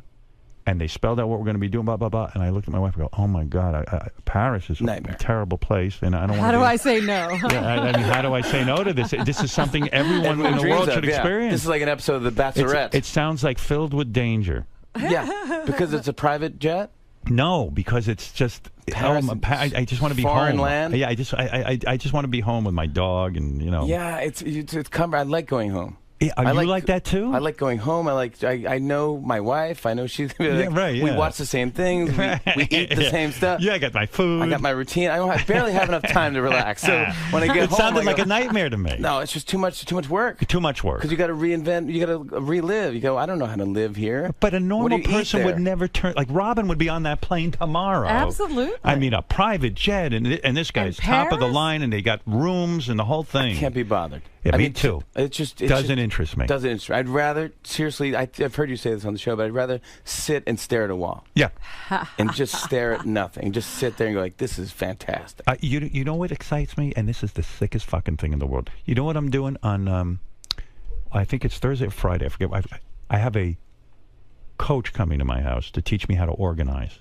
Yeah. And I'm excited about this. My wife would freak out. She loves to organize. I'm excited about this. We're going to come up with little folders and what to put things in. I try to get my I have her booked for the whole day, this person. I tried to get a closet organizer, and she was booked. Yeah, I'm all set, man. What job is this? I would rather do that than go to Paris on a private jet. I just want to make sure it's all figured out. Right. Yeah. I have no time. Yeah, I just want to do that stuff and to make sure it's all figured out. Then I just don't want to. Also, I don't want to bother anybody or just. So all of your impressions and all of the things that you've absorbed, what were they, through television and sitting at home in your home? Yeah. Yeah, everything me too. That's it. I just watch TV and you learn the world. TV and radio, and I just grew up with that. My dad would love WCBS FM, and we're up in Saugerties where you don't really get that. So he would have me run wire through the whole house, like through the pipes and stuff. Right. I definitely am going to die of cancer. I know the whole house is like a microwave. Did you ever try to be a legitimate musician? Because I feel when you do Neil Young, and I've heard you do Bruce Springsteen, all this stuff, that you have a good voice and you do have a certain charisma, but are you hiding behind the impressions? Are we ever going to hear you sing an original song that Jimmy Fallon can do? No way. You would, because why? Because all the comedians would laugh at you for trying that? Well, I would just personally, I wouldn't want to hear it. Have you ever sat down and written a song? No. Is that true? One. A serious song? A serious song. Never in my life. Why? I'm not a poet. But you had fantasies. I mean, no one's I've written comedy songs. I'm not a poet. When you were a young man, though, when did you learn guitar? You were a young guy and you were practicing guitar. You had a fantasy of being a rock star, yes? Yeah, but I just imitated everybody. That was it. I just took a guitar and I imitated. And I learned the song, and I would imitate. I'd do Roy Orbison or. You could do Roy Orbison? I could. You can't do it now? I don't think I could hit those notes. If probably a couple drinks in me, I could scream crying. What's the one musical impression you do that you have yet to show the public? Gosh. I've never heard you do Roy Orbison. I mean, it wouldn't. I couldn't even do it. Yeah, I got to really be into it and belt it out. What's your best impression? Is it Neil Young, you think? I mean, Neil's probably the best. I mean, we did the Doors on the show. We did the Doors. I've never seen anyone do like Jim Morrison to be funny. Yeah, so right. We did the Doors singing the theme to Reading Rainbow. I saw that one, and that was good. That went well. That was good. And we shot it like it was Ed Sullivan from 67 or whatever. It was pretty cool. This show is the best venue for you. I mean, you don't have to sit there with those other fucking cast members from Saturday Night Live. It's your own Sharing thing. time. Yeah, you don't have to share time with them. Fighting you for know what I mean? Think about it. Spot. It is really the dream job for you, I guess. Although it's fantastic. It's great. And you don't have to worry about like ratings versus this one or that one. It's I'm on so late. Are you dying to do the Tonight Show? No, that's the death. No, don't do it. I told you that. You'll know you're not going to have any fun anymore. They're going to knock you in the head every time the ratings dip. Yeah, I They'll can't drive be you worried crazy. about that stuff. What about Craig Ferguson? Are you friends with him? Yeah. You are? Yeah, I'm friendly with him. How can we be friends with everyone we're at war with? It's like I don't know. Should I have more passion? And I think maybe. I don't know. You want to kill him? No, but it was a funny thing. Kimmel is he's just a smart guy. He's just funny. And this is a funny story. We were at the Emmy Awards, and the year before I just hosted the Emmy Awards. Right. The year before. So the next Emmys come, they want me to present with Kimmel. I go, great. Let's do it. So let's go. So me and Kimmel work out a bit where we're going to fight over the envelope or something like that. And, I remember, yes. Yeah. And we're about to go on, and he goes, "Hey, Jimmy, look at this." And he points at this rundown. It's on a computer screen, and it says, like, Jane Lynch opening, and then first envelope, J. Kimmel / J. Fafon. F-A-F-O-N. F-A-F-O-N. I just hosted the year before. I hosted the whole show. What, they fire everyone? Big thing. Wow. Great reviews. Oh, my goodness. J. Kimmel / J. Fafon. And I go, gosh, I wish I had my phone on me. I would take a picture of that and tweeted that out. See, that's interesting that you can actually be friendly with him. I mean, he's one of this. I don't even know if I should talk about this. He sent me an email the other night. His girlfriend Molly is sitting on the toilet to pee, and he goes in with his phone and takes a picture and sends it to me. He goes, "You see, I can take pictures of my girlfriend like you do of Beth." Oh my God! She wrote me a note. She goes, "I'm going to kill him." She says, "I'm going to give back to the earth after I chop him up and throw him in the ocean." I mean, it's crazy. I met her. She's fun. Maybe we should put together a super group, all you guys together for one big show. Like Rock and Roll Heaven? Yeah, it's sort of weird that you're all on almost at the same time, or it's crazy. Yeah, I mean, I don't care. I think it'd be fun. It'd be great if was Kimmel? No, he was never 12:30. He was always 12. He's always. Was he 11:30? No, they won't put him on 12:15 or something. I said put you on 11:30 with that stupid Nightline. We're 12:37. Remember, he just got 5 minutes. Yeah, he's got to bug up his ass. He wants to get on at 11:30. I said, what do you care? It's so great. We're on 12:37. I want to be on at 12:36. Does it matter? 12:36 is going to change everything. I mean, does it matter if I'm on at 12:41? He's got all kinds of theories. If you get on a little bit early, then your ratings and blah, blah, blah. He's got the whole thing figured out. But then what happens? You don't check the ratings. I don't care. You then don't what care. happens? So what if we had the amazing rating? Right. Now we got to book, the magician every week? Was Obama really a great guest, or is it just the idea of Obama? When he actually comes on, it can be boring, yes? I don't know. I thought it was fantastic. I didn't see it. Oh, it was great. But do you have to be different with him than he's the president, so you got to be respectful. I'm respectful, but I don't change. I'm the same with anyone. Right, but he got up and sang with you. That was exciting, right? He did slow down the news, and when you have the president on the show, they go, he wants to meet you alone. He doesn't want to meet you with an assistant or a stage manager. Oh. When the president arrives, you should greet him. Now, the president goes to like a dressing room like I do when I do your show. Is that where you put him? Yes, but I was in the University of North Carolina, Chapel Hill, so it was I see. Special deal. And does the Secret Service go in and check everything in the room? They have to do a sweep, right? They do a sweep like weeks before. Yeah, then right. they do it that day. Like the writers had to bring in all their laptops or whatever they wanted that morning. Before 9 in the morning, then leave. And Obama. Did they bring dogs in to sniff you, or did they leave? That had nothing to do with the president, but yes, I do that before every He's show. always sniffed.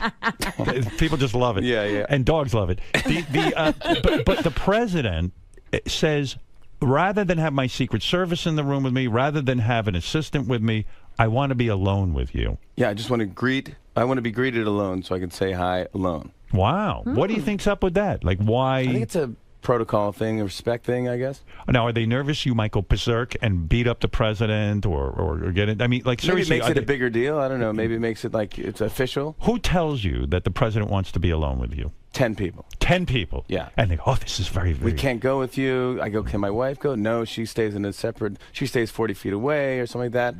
And all these people, like, you have to go alone. And then... Maybe Obama wanted to know if you were gay and he didn't want to embarrass you. Yeah, by, maybe he's friends with Josh. You bang your wife many times a week, right? Oh, my gosh. Do you? You just snuck that one in. Yeah, go ahead. No, you can't. We're talking about the president. Oh, sorry. Right. The president. Oh, yeah, sure. No, I'm trying to prove you're not gay. If anybody, lest anybody think that. No, right. I'm not. I'm not gay, I would tell you. All right. Go ahead. But I tell my wife first. All right. But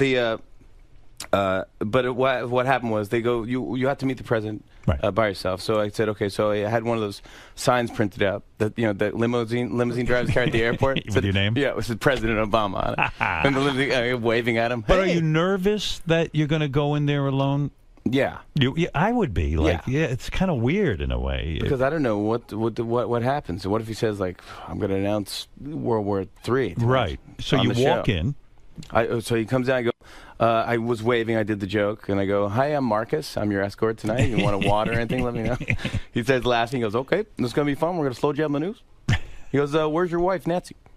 He knows exactly what's. Right, they've briefed him. He's been briefed. So he goes. I met you 50 times. I don't know your wife. Yeah. Go ahead. So he goes, "How are you?" And she's mesmerized, looking at him, and he's so charming. You know, he's presidential. Yes. And so you feel confident. There's all dudes around him. He goes, "All right, let's rehearse the sketch." I go, "No, this is slow jam the news." He goes, "No, I know the sketch. I've seen it. Seen it with Brian Williams. I can slow jam." I go, "Okay." So we go over and we look at the sketch from rehearsal on a laptop, and it goes well. And we didn't have to change much. We knew how far we can go as the president. So at the end, Brian Williams usually goes like, "Oh yeah." It's basically just reading the news, but in an R&B type of sexy thing. Yeah. So at the end, Brian Williams goes, "Oh, yeah." So President Obama was rehearsing. He goes, "Oh, yeah." Oh, yeah. I go, "Come on, oh, yeah." I go, "Can't you give me a little?" He goes, No, I can't. That's I go, "Just give me a little spice on the end. Like, give me that's you know." And he's like laughing. He's like, "Yeah, no, I'm not going to do it." But then live on the show, he did the whole thing. He goes, "Oh, yeah." And then he takes the mic, holds it out, and drops it like Eminem in 8 Mile. He's all done. And then we go to commercial break, and he goes, "Did you see how I dropped the mic?" I go, "Yeah, it was unbelievable. It was hilarious." He goes, I improvised that. He's an entertainer. It was pretty cute. Yeah. I just came up with that. So maybe I'm missing it. It seems like your wife was in the room with you when you. She was 40 feet away or something. I see. She was in the next room. You got to call her in. And all you got to talk about privately was slow jam. There was no secret. Nothing. No. You didn't ask him anything sort of like you've always fantasized asking him about. Asking the president about. No. Yeah. Well, that's why I called you. I asked your question. You know, I was so proud of myself, and this shows that I've matured. I want to compliment myself right now in this portion of the interview. Yeah, what advice did you give? Jimmy asked me to give him advice about interviewing them. He said, and Jimmy was very nice. He goes, "You're a very good interviewer. What would you do if you asked the president?" And I was joking around on your show, but I do exactly. But you gave me a real good question. Yeah, and I wrote down, and I'm not kidding. I said to my wife, "Why should I help Jimmy? Yeah. What if he has a great?" He goes, "I'm looking for a great moment." I go, "If Jimmy has a great moment, what do I get? What do I get out of that?" Right. And like, Jimmy who wants him prospers from that, and you get nothing. Because I'm the opposite of Jimmy. I don't think about other people doing well. I don't like when other people do well. Yeah. And then I said, that's what my psychiatrist's been talking about.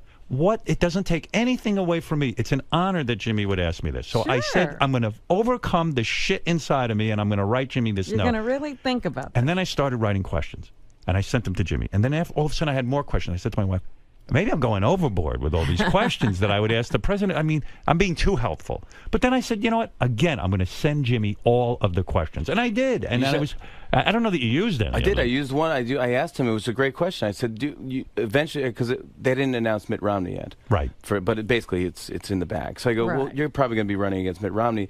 Do you know him? Right. And because now you're going to have to run against him. You're going to have to be doing, the anti-Romney ads, ads. And do you know the guy? Yeah. Do you like him personally? Yeah. Yeah. And and he goes, well. And I'll grind him into dirt. Yeah. He goes, well, we're not friends. That's what he said. Yeah. Wasn't that a great question? It's a great question. Look at that answer. Opened him right up. That was my moment. Listen, ignore my questions. No. Never ask me again. No, whatever. I like that because that's a smart thing. That's what I would want. I would I not was think actually to ask that. very honored that you asked me that. Now, listen, Jimmy's new record. He wants to sell the album. He's got. He needs to. Now, QVC, is that the place where you go to sell albums? No, these you days come if here. You move a Yeah, lot I don't of think albums? so. I don't know. I don't think so. I just figured I see QVC. I see it's like when I'm flipping the stations, I go, this is a thing. People are doing this. On the album. Now, Paul McCartney is on the album because he performed with you on the show. Yeah. He performed Scrambled Eggs. Those are the original lyrics that he had for Yesterday. For Yesterday. Yeah. When he was writing Scrambled Yesterday, eggs. Is that what it's supposed to be? yeah, he didn't have lyrics yet, so he just put the word scrambled eggs in there. Wow. So what is on there? You performing Scrambled Eggs with him? So here's what happened. I go up to Paul McCartney. He's in. He's doing Saturday Night Live. Right. I go in for the pre-interview. Right. And he's the nicest human. He's Right. nice to everybody. Right. So I go, hey Paul. He goes, hey Jimmy. How are you? I go, good. I go, we're gonna do this interview. He goes, yeah, we'll have a quick chat. It'll be a great chat, And I go, do you want to do? I wrote a sketch. He goes, oh, I'd rather not. Just rather do a chat. I don't want to do a sketch. We'll just do a chat. So he didn't even listen to it. I go, well, this is it's just one of the writers wrote out the lyrics to Scrambled Eggs. He goes, I'd rather just have a quick fun chat. We'll talk. And I go, and then someone's pushing me out of the room, and I start going, Scrambled Eggs. Oh my lady, how I love your legs. I go, that was the original lyrics. Right. And he goes, of course I know. I wrote it. And I go, can I just do it for you? So I do Scrambled Eggs. Oh my lady, how I love your legs. But not as much as I love scrambled eggs. Oh, have you tried scrambled eggs? Cut to his head is like over my shoulder reading the lyrics. He's like, waffle fries. Oh my, and he's really into it, like laughing. He's like, all right, I'll do it. He goes, but I want you to do it with me. Right. And that's when you go, what is going on? So you have to seduce these guests. But I didn't even want it. I didn't pitch it as a duet. Did you have fun doing it? It was amazing. Amazing. He was my idol growing up. Of course. Can you imagine getting to do a song with Paul McCartney? It's unbelievable. It doesn't make any sense. What is his relationship with musicians? Because Springsteen will come on and do a week. And Springsteen won't talk to me. Thinks I'm a scumbag. He does? I don't know. I saw him at a party. I met him at a party. He's a nice guy too. He was very nice to me. But he's fun. A lot of these guys just want to come in and have a good time, and they just want to trust you that you're just going to... No one trusts me. At least you do. That's what you were about to do something. What were you going to do with your guitar? You were going to do Neil Young? I don't care. I mean, I could do whatever. I could show you the difference between Neil Young and Bob Dylan. Show me the difference between... I love when you do this stuff. All right, go ahead. So Neil Young, this is Neil Young... Neil Young, when he plays the harmonica, it's more of like a melody when Neil played.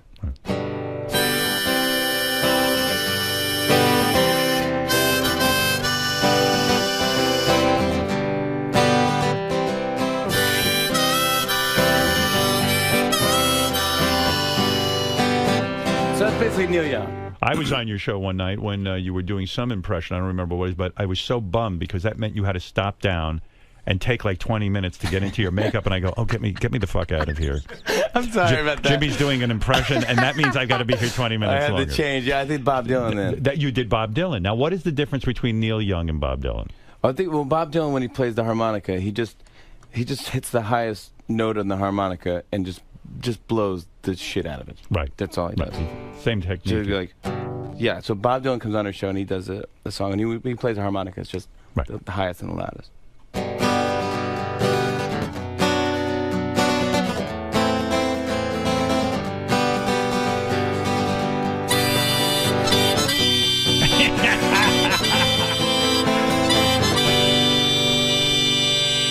You see, now that's a great observation. Bob Dylan, you look like your head's going to blow off when you're blowing into that. No, but I mean it's fantastic because it's true. I never realized Bob Dylan just blows into that fucking thing like it's like a breathalyzer. Yeah, and all of a sudden the harmonica becomes funny. But and Bob Dylan, the impression you do morphed over the years. You're like Bob Dylan now. You can't understand a word he says. You might as well not even see him in concert. Right. There was a time that you could sort of hear him articulate the words, but now it's like. I'd rather see a cover bands sometimes. You see these new bands, you go, yeah, I know it's the original guy, but what is he doing? He's trying to give a performance where it's a different kind of sound. He wants to do something new and original, but you're like, just do the goddamn Don't song. you want it to sound like the record? Right. That's what you kind of want, right? Yeah. Now and then he does do that, and like, because he'll be like, how does it feel? Right. And you go, oh, I love this song. I didn't know you were doing that one. It's a great song. It's my favorite. Do you ever hear from these guys? I mean, I mean, I know Neil Young came on the show, but Bob Dylan has not been on the show. No, Neil came to the show with Peggy Young. Okay. And he just came, and he's a shy guy. He's a really, really nice guy, but he's very shy, and he had the hat on, and he goes, I go, hey, Neil, and he goes, Pants on the Ground was my biggest hit in 25 years. Oh, okay.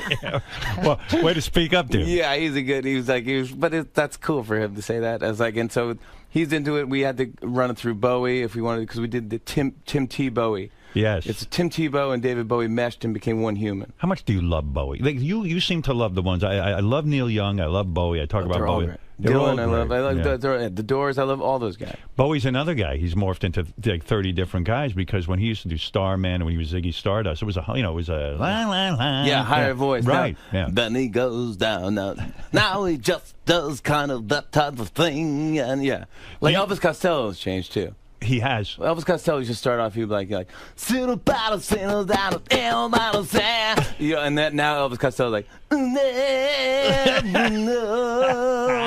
he's a different guy now. It's great. Is it possible for you to listen to music without wanting to do an impression of a guy? Can you sit back and enjoy music, or do you just start to obsess on, I've got to learn how to do that? No, I love music. You do? And do you like new musicians, or are you mired in the McCartney and the Neil Young and Springsteen? No, I like new music too. You do? Yeah, I think Fun has a great new song out. Well, it's not even new anymore, but Gautier, that song is great. What's that song? Somebody that I used to know. See, you're more in the music scene than I've started giving up. Oh, he's like, no, it's a great song. He's like, I think it might be the #1 song, and it's like, he goes like, basically like, you didn't have to treat me so bad. You had your friends collect your records, then you change your number, and like, now you're just somebody that I used to know. Do you like rap music?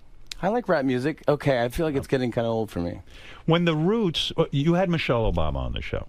And that, not Michelle, Michelle Bachmann. Yes. And so this is some sort of controversy. You're not known for generating controversy, but someone decided to play Lion Bitch or something. I don't even know this song. No, I don't think anyone knows the song. And no one knows the song. Somebody decided to play Lying Bitch. I don't know. Is that the name of the song, Lying Bitch? So do you have to go apologize? I know you made an apology to Michelle Bachmann because you felt bad. Like that's a dirty blow. That's something you would not do. I would not do. So someone in your band decides what song is going to be played when they walk out. Yeah. So you're not in on that decision. I am now. Yes. After that is when you became someone who had to get in on that decision. Yeah. Yeah, because that upset you. Well, it was just like, I don't understand. I didn't even know the song. I don't think anyone knows the song. So did the guys come to you and say, hey, we're sorry we did that? They go, yeah. Well, it's like, what are you going to do? We tried to do some sneaky thing. Just tried to do a little joke. Right. You know, we didn't think it'd be a big deal. Because no one knows that song. No one knows the song. They don't really even know her. They don't mean it. They don't know. And you're the nicest guy in the world. At least it seems to me. But, I mean, do you have to go chastise the band? Do you have to say, hey, you motherfuckers fucked me over? I mean, there's never any moment like that. You think he's a tyrant when he's... Yeah, maybe he is. A lot of these guys are. You know? No. I just said, like, dude, come on. What are you doing? Straighten this out. So now you're part of picking that. Yeah, well, I'm not part of picking it, but they have to just clear them through us now. Have you ever fired anyone? Yeah. You have to fire writers and things like that? Yeah, we fired a lot of people. And you do it personally? No, but it's just, I think what it is, we just kind of, we kind of know, everyone knows. I can't fire anyone. I can't do it. No. But that's why we have producers. And what do you do if you have a writer and he's got a wife and a family? And all that? I mean, what do you do? Look, you just got to do your job. You won't get fired. Yeah. Fred, I got to say it to you. No, Fred. No, sorry. Saw that coming. Fred's here for life. Yeah. Benji, I don't know about, but Fred is here. No, Benji, you're here too. So let's plug the album. Let's really get people motivated to get this album so that you can make like 3 cents. I appreciate it. Yeah. It's a good record. It's got a lot of guest stars on it. Jimmy's new album, Blow Your Pants Off, is in stores now. Let's talk about some of the guest stars. We have McCartney. Yes. We have Bruce Springsteen. Bruce Springsteen. Yep, singing "Whip My Hair." We have Justin Timberlake. That was a great moment. That whipped my hair. Whip my hair back and Whip forth. my hair. That was back crazy. And forth. And That was the crazy. fact that he did that was so cool. Yeah, it is cool. It was amazing, and it was like we put the wig on him, and the hat, and the glasses, and the beard. Like it was Bruce's idea to dress as '70s Bruce. And don't you think before you ask him that he's just going to go, "No, I don't want to do that. It's not. I'm a serious musician," kind of thing. I didn't ask him, so I asked him to do the duet, but then he goes, "Maybe I should do like a '70s Bruce."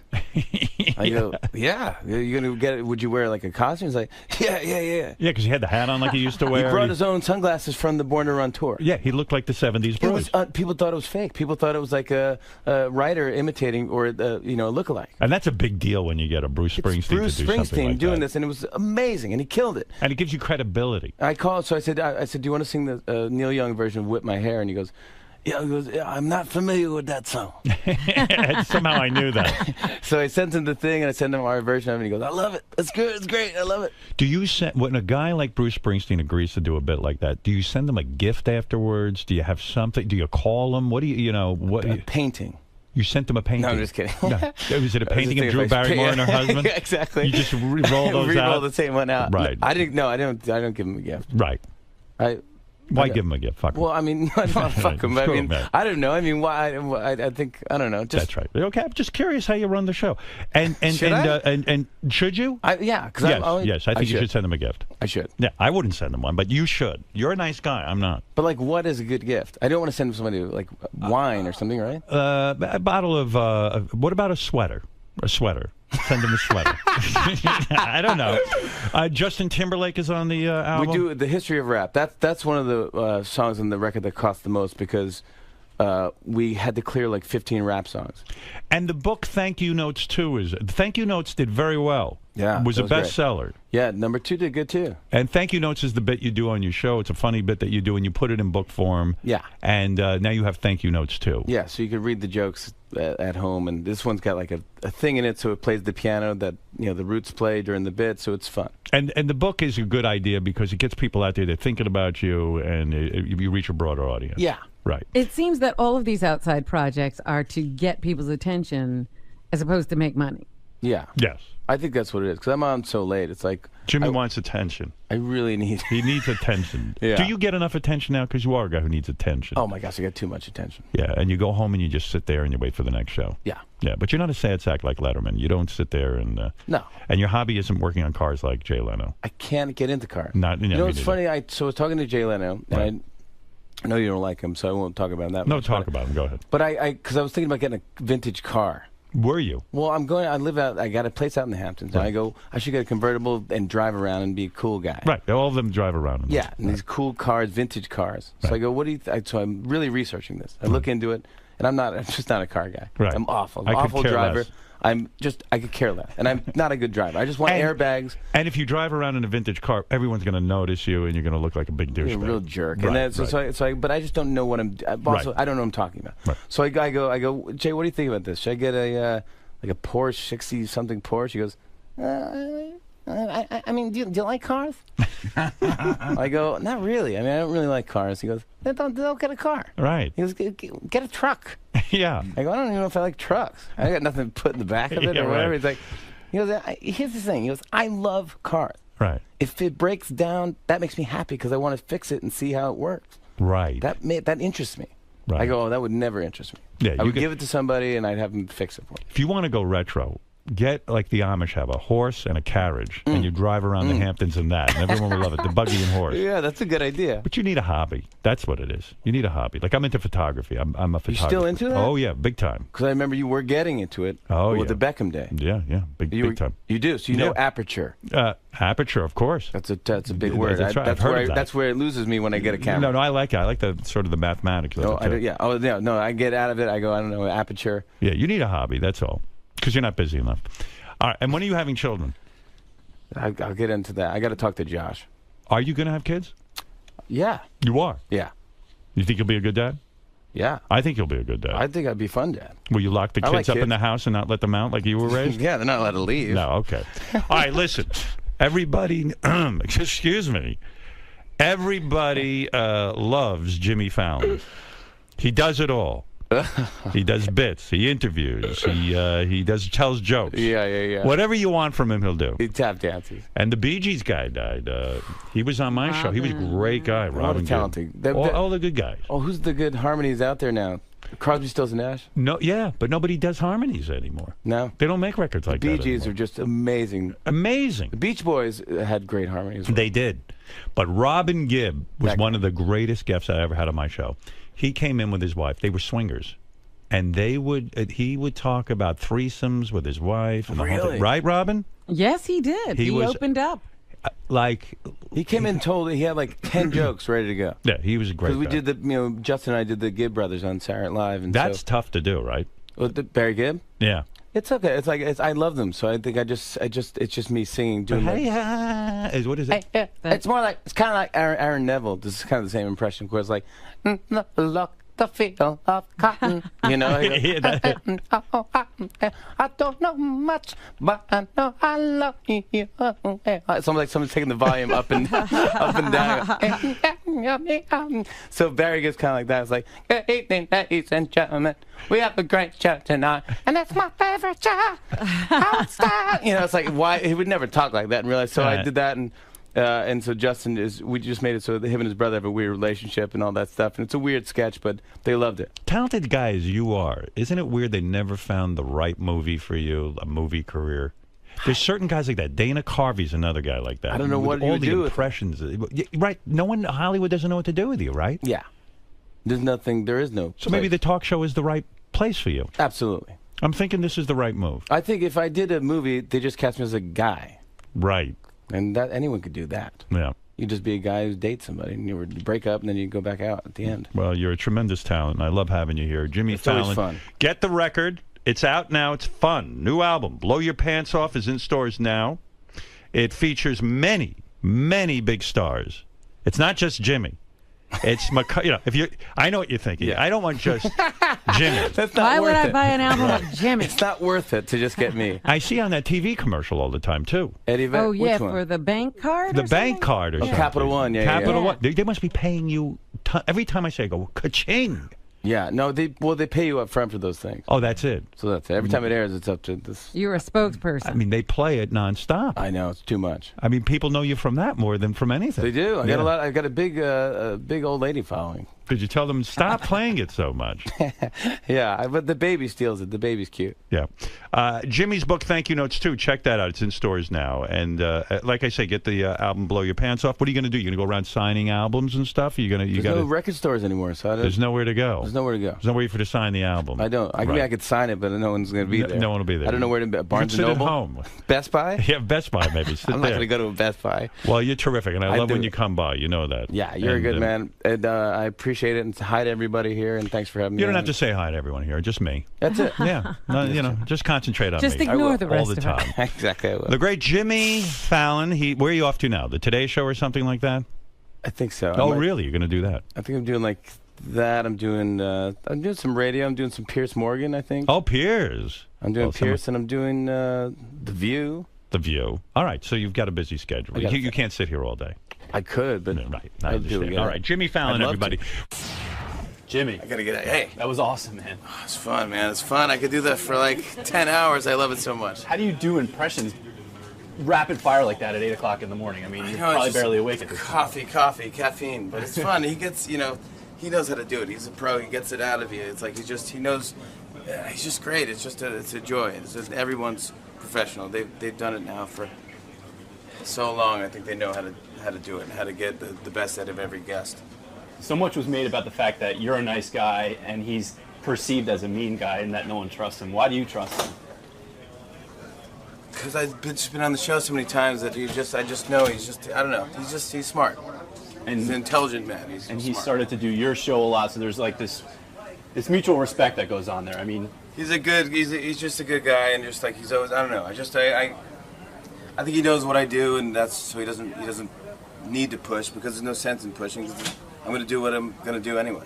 All right. Blow Your Pants Off. Blow Your Pants Off. Pick it up. Blow Your Pants Off. It's got a lot of guest stars. It's good. It's a great record. It's fun. It's the summertime jam of the year, and it's going to blow your pants off. Well, you blew the doors of the studio off today, sir. Thank you, my friend. All right, man. Perfect. That was great.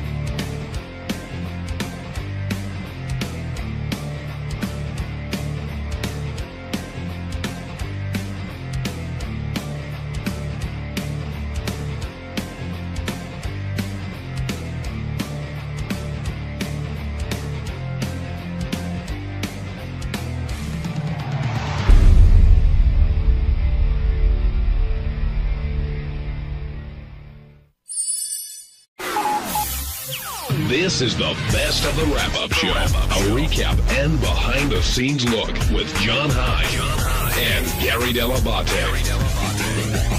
The best of the wrap-up show begins now. Hey, it's Gary Dell'Abate. On Monday's wrap-up show, we had sort of a Father's Day wrap-up in and of itself. Fred was there, Scott DePace was there, John Hind and his fathers. We talked about what it's like raising boys versus raising girls, coaching, all the craziness that goes on with being a father. Here's what happened.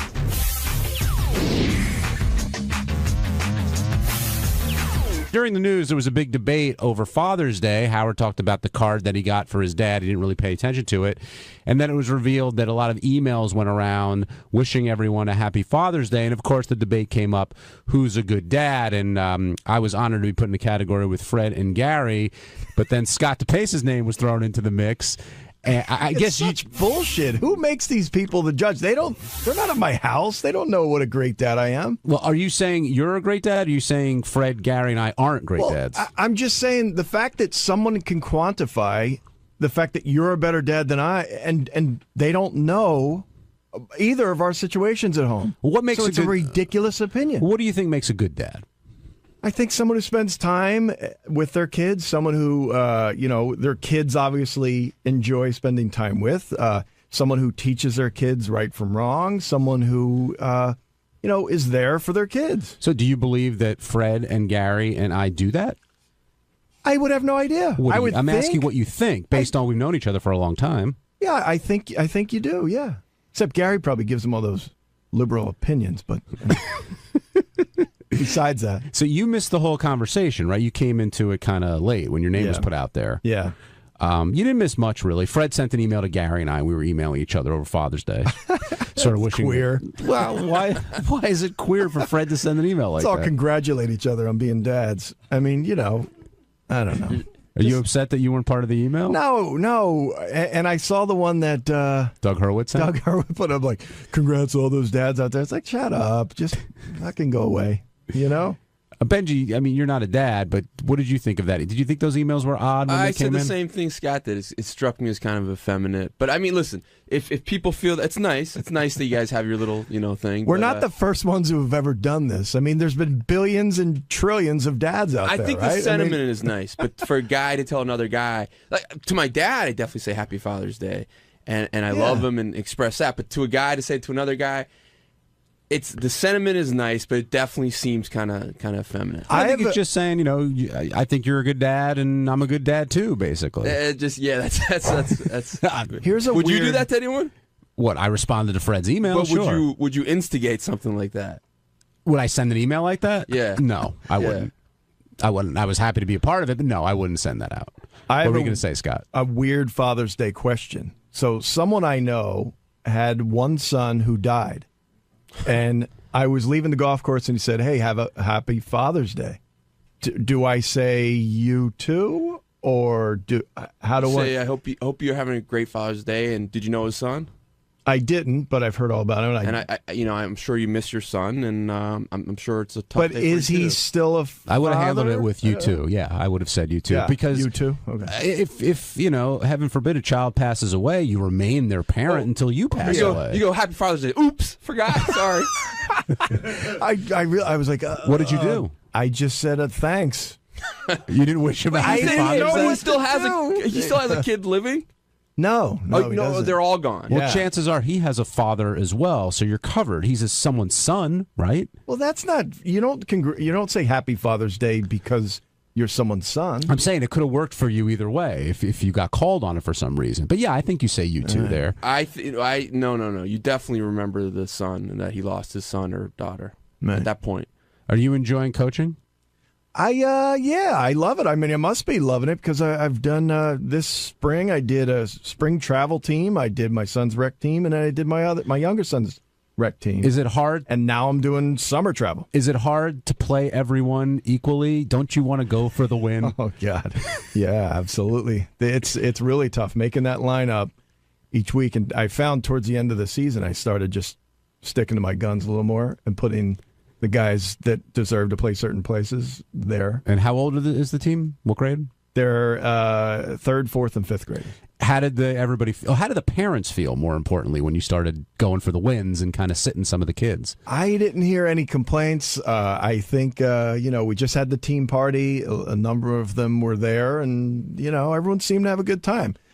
David in Iowa, you're on the wrap-up show. Hey, David. Hey, hello. Hey, I was calling on the Father's Day thing. I have buddies of mine that have been friends for, years, and I think it'd be more effeminate, as you guys are saying, to avoid the subject on Father's Day when the day is set aside for, people who are fathers than to wish them Happy Father's Day. Saying fuck it and it doesn't exist is, more emasculine than being a man and wishing a good friend of yours Happy Father's Day. I would wish a good friend of mine Happy Father's Day if I saw him. I'd say, I saw a lot of dads, everyone says Happy Father's Day. Yeah. And Fred going out of his way, I really do feel was different because him and John have a relationship on that level. But I think it's weird when, Sal's the king of this, and I'm surprised he didn't do this yesterday. Almost every holiday, Sal sends out a disingenuous mass text about Happy Mother's Day, may all your mothers be the greatest day, or Happy Father's Day, or Happy Flag Day, or Merry Christmas. But it's written in that Sal vernacular, almost like a greeting card. Like, what Sal's trying to do. And I got about a half a dozen friends who do that. Like, I got a buddy of mine who wished me Happy Father's Day yesterday via text, and I'm pretty sure he only sent it to me. But there's a lot of people who send out everyone in their book, and to me, that completely dilutes it. Yeah, it's just weird taking the time to type it out and doing all that stuff. I mean, if you see someone, that's one thing, but yeah, but also to say Happy Father's Day. Maybe you say, I hope you're having a good Father's Day. Well, that's what I got. Yeah, but to say Happy Father's Day there's nothing wrong with that. I think it is. Why? It just strikes me as a little too soft. Should I have an unhappy Father's Day? No, but to say to another man, Happy Father's Day. Do you guys think Howard is offended when he's not included in sort of the who's a good dad conversations that we have? Fred fell into that weird abyss that can happen on the show where you just don't see it coming because Howard goes, oh my God, Doug emailed me and I don't want to be bothered with that. And then Fred goes, yeah, I sent one to John and Gary. Well, why didn't you include me? And Fred goes, well, you already said you're annoyed. He goes, yeah, but you didn't know that yet. No, but I think Fred went through it. It's like it's that thing that Howard's like, well, why does anyone sit next to me? Because you probably would, you might enjoy him, you might like him, but there's a big risk that he's gonna next day on the air yell at you for sitting next to him. I almost emailed Howard a couple of times yesterday, say, hope you're having a good Father's Day, and I felt that he would be annoyed by it. You know him at this point, yeah. Now joining us on Wrap Up Show is the other nominee for Dad of the Year or Best Dad of the Show. I don't know about that. Fred Norris. Fred, when you guys have definitely cinched that up. Well, I'm merely an also-ran. That's not true. That's not true. You're being humble. You really I'm the best dad. Stop with this. What are you not the best at? That's right. But what you were telling a story during the break about, just tell real bit about the game ball because, There's a game ball you give out to whatever player did a great play or whatever during the game. So I feel really bad about this, but I had all the kids lined up afterwards and I go, and today's game ball goes out to, and I started pointing towards my son Kyle, and then I pulled it back, go, no, Peter. Oh, Jesus. It was bad. I felt terrible. I'm surprised he didn't attack you in the middle of the night with a bat. And that's why you don't get the vote for Best Dad on the show. Come on. Torture your kid like that. But Fred, how did you think? Do you think Howard was offended that you didn't send him that email? I don't think so. I think that's just him doing his thing that he normally does on there, which is, if he sees something that could be considered a weakness, he attacks. And job well done. Well, Benji was saying how he thought it was kind of effeminate for you to send it in the first place. That's a guy who goes to his girlfriend's gigs. Yeah, we do gigs together. And sings back up when he has no business being on the stage. You want to talk about effeminate? There you go. You're more of a girlfriend than you're a boyfriend. Well, I'm a great girlfriend. But no, I think there's something that's it reminds me of, and I hate this. I assume you probably did you do this? You're going with stereotypes, Benj. Yeah, can I finish? It reminds me of guys that say, I don't want you to finish. Say like we're pregnant. It's going nowhere. I hate when guys say like we're pregnant. No, I get that, but I don't see. I don't see. Did you say we're pregnant? No, I didn't. Well, I applaud that you at least kept that part of your manhood. Never said that, Benji. I applaud that. A man with C+ breasts is calling me effeminate. Didn't Fred wear the baby Bjorn? Never. Didn't you say? No, I drew the line at that one too. Absolutely not. You can have my balls, but I'm not wearing the Bjorn. Well, like I said, that was brought up to me, and I said, no, I'm not wearing it. Sorry, can't happen. I want to move on this over one other Father's Day thing, and then we're going to get to Mark Wahlberg, which is Howard talked about. He's like, hey, I raised 3 daughters. I went to the recitals. The difference between raising boys and raising girls, because you guys have boys and Fred and I have the girls, and it's really night and day. Well, it is because Scott sort of touched on it a little bit. You can do some great things with your kids that they genuinely want to do, that you genuinely want to do. Meaning, like when I would say we're going to the Jet game today, there was mass excitement from everybody except for even Mary, because Mary stayed home without us. So you can't do that. You know what I mean? You have to go see Taylor Swift, and which, by the way, frighteningly, I think you're beginning to like. You get to go. I've grown partial to Tay-Tay. It's true. They're not into One Direction, are they? No. Oh, you're lucky. But you go to, even when I remember when John's kids were younger, Disney on Ice. All those boy band concerts, dance recitals. So, Fred, you're going through that right now with One Direction, because I did it with Hillary Duff. By the way, if anybody has tickets out there for Madison Square Garden in December, I'm not going to be shameless about this. Give me some tickets. See, and that I think is part of what makes a good dad, because you clearly don't want to go, and you're going for your kids because you want to see your kids enjoy it. And well, they expect you're the father. You're supposed to participate. You don't just donate sperm and then walk away. But Fred brings up an excellent point. I remember the moment where I decided whatever favors I had would no longer be used on me, they would be used on the kids. And I don't even ask for favors. And it was to get Barney tickets at Madison Square Garden. Yeah. Like I said, I know if I talk to the record company guy and I get to buy tickets to him, I can't go back in a month and ask for Springsteen tickets. That's a sacrifice I'm going to make. But our kids are all worth it. Hey, so Gary, will you ever, because you have your sons are 14 and 17? Yeah. Will you ever talk about a chick being hot? No. I mean, I would never do that. I would never say, wow, that chick's hot. I mean, Lucas has pointed it out to me before. And how does that get mentioned? You go does that... Dad, that chick looks interesting. No, he's like, she's super pretty or something. He doesn't. I don't think he say nice tits or anything. No, he doesn't use the word hot. All right, here's Father of the Year, Sal Governale. Sal, we were talking before about. I don't know if you were listening. The sarcasm just bleeding through the walls. By the way, are your kids circumcised? Yes. So they can't play What's in My Pouch. They're not like you. They can play with me, but I can't play with them. The game disappointment in his voice. Yeah. He didn't want competition, I think. I'm actually glad that they are circumcised. Somebody commented on how, we were talking about what Doug Hurwitz sent out that Father's Day thing, but a lot of times you'll send out messages on different holidays wishing everybody a happy whatever. Right. Almost every holiday. Yeah, and then I stopped because I realized nobody gave a shit. It was pretty disgusting, to tell you the truth, when you send something out like that, and you just want to extend something nice and wish somebody well, and nobody even has the decency to write at least thank you back. But after a while, you're like, you know what? It's a group email. May I answer that? I ceased that for quite a bit because nobody gave a shit. I think Fred hit the nail on the head. Like he said, Howard utilizes our email for business use, for professional purposes, and he sent out private ones, and I think that was great. May I answer your thing? Yes, you may, sir. When you send out an email to 150 people saying Happy Father's Day, I don't feel like you really mean it for me. I feel like you mean it more for you. I you want to look like the good guy. But exactly. That's a good point. And I don't think I've sent out Happy Father's Day through our email system. No, but you usually text it. I'll text. I do text it, and I text it one at a time. I don't do a group text for something. You don't? No, not at that. No. Never have. Were you? So you just do 100 people one at a time? I've never done really 100 people. Probably a handful. I would say maybe 20 people. Did you say thank you to Doug when he sent that out? I did say thank you to him. Yeah, absolutely. I think I'm the only one who did. Whether it's for a group of people or not, it's just a nice gesture. There's nothing wrong with that, with being kind like that. But I kind of get where Gary's coming from, too. It does come off somewhat insincere when you're just lumping it all together. Did he send it to everyone or just those of us who have kids? No, I think that was a group email. Steve Brandano got it. Happy Father's Day, we need to know about, Steve? Or were you in the Dominican Republic last year or something? By the way, Steve can't have kids, so that was horrible what he said there. That's really, really bad. Sal, were you offended when Howard was talking about sort of the diabetes best? Were you offended when Howard was talking about the best dads around here and your name didn't come into the conversation? No, not. I mean, you should be. No, not one bit. I mean, Howard doesn't really know what I do with my children. He has an understanding of it, but I mean, I've spoken to Howard before about my children, and we've had small conversations. But I don't know if Howard thinks I'm a great dad, but I also don't think Howard thinks I'm an awful dad. I think he's just indifferent to me as a father. He doesn't see me that way. I think he sees you as a goofball, but you're not take your kids away territory, just a goofball. Right, exactly. What do you think makes a good dad? What do I think makes a good dad?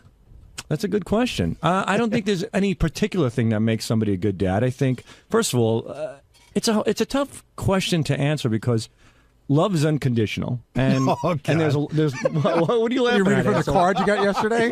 No. I mean, listen. There are many elements that make a good dad. The most important thing I would say, hands down, is pay attention to your kids. Make them feel important. Make them feel like they have a father figure in their life and somebody that they can look up to and confide in. That's the most important thing, because 90% of the idiots out here who end up in jail or dead or on drugs is because they didn't have a father figure in their life. You turned out all right. No. You turned out better than you were raised. Yeah, I was raised pretty awfully. But Sal's another one of those guys that I think is funny that he does things that he likes to do too. Yeah. So like the whole, hey, you know what I'm going to do with the kids? No, you know what I'm going to do with the kids today? I'm going to dress them all up as Kiss, and we're going to pretend to play Kiss. That's true. Well, that's more for you than for them. Listen, influences are inevitable with your children. My dad watched wrestling when I was a kid. My dad watched wrestling, so I watched it, and then I enjoyed it. There were certain things that he did do that I didn't do, so you pick and choose pretty much. But I wish my dad would have watched maybe baseball or football, because I would have liked to have been involved in that type of stuff. Sal came up with the elevator today, and he wanted to know. What did you ask me? How many days a week? I go, did you go to the game on Saturday? And Gary goes, no. And he looked at me, and I said, there's a game almost every day. And he goes, there is? Yeah. And I said, they take a day off like every 2 weeks. And he goes, wow, no wonder they get the big money. He wasn't sure when the World Series was, because JD tweeted, hope Cincinnati gets to the World Series. So he thought it was like this week. Yeah. But then I remembered, because I don't follow it all, but I know when the World Series is. It's in October. Mr. October, Reggie Jackson. Other than your Kiss performing as the Little Gods of Thunder, your Kiss band. Yeah.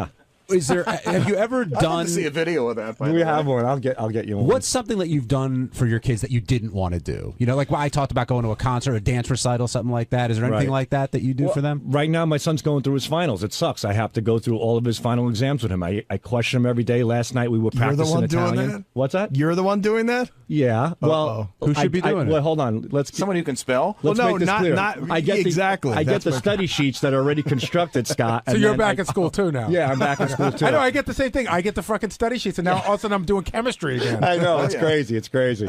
Do you do that with your kids? Yeah, I'll do a spelling with them a little bit, and Kyle, I'll. They don't like it because I challenge them too hard. I'll give them math. What do you mean? Things. What do you punch them in the face if they can't spell something right? I'll go through fractions with them in a way, real life way or whatever. And my younger son's like, I don't want to do this, no, and he runs away. And but what do you mean?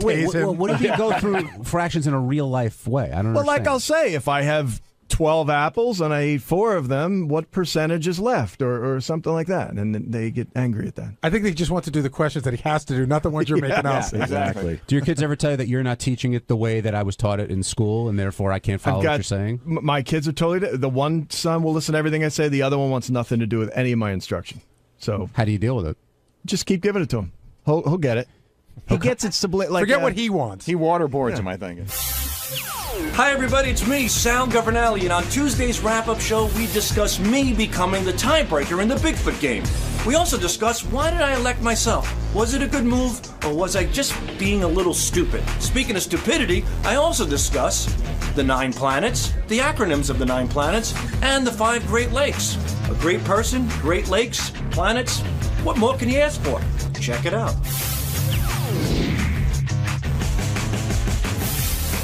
We'll get Sal in here to talk about how proud he was of breaking the tie in the Bigfoot game, and I believe he offered himself up and answered the question correctly of which are the 49th and 50th states to join the union. I thought that was a really good question for Sal. I was not positive he would know the answer to that. Neither was I, but I wonder if Sal was positive that he knew the answer to that, and when he learned the answer to that. We'll get into that. I do think it's interesting that a guy who sat here and cried and said he doesn't like to be called stupid would offer himself up to play this game. That's an excellent point, which we should question Sal about, because I don't know. He's putting himself out there. He's putting himself out for the chance to be stupid again. Right. Well, but time is way more important. Exactly. It's all about getting on the air. Steve, we should get Sal down here.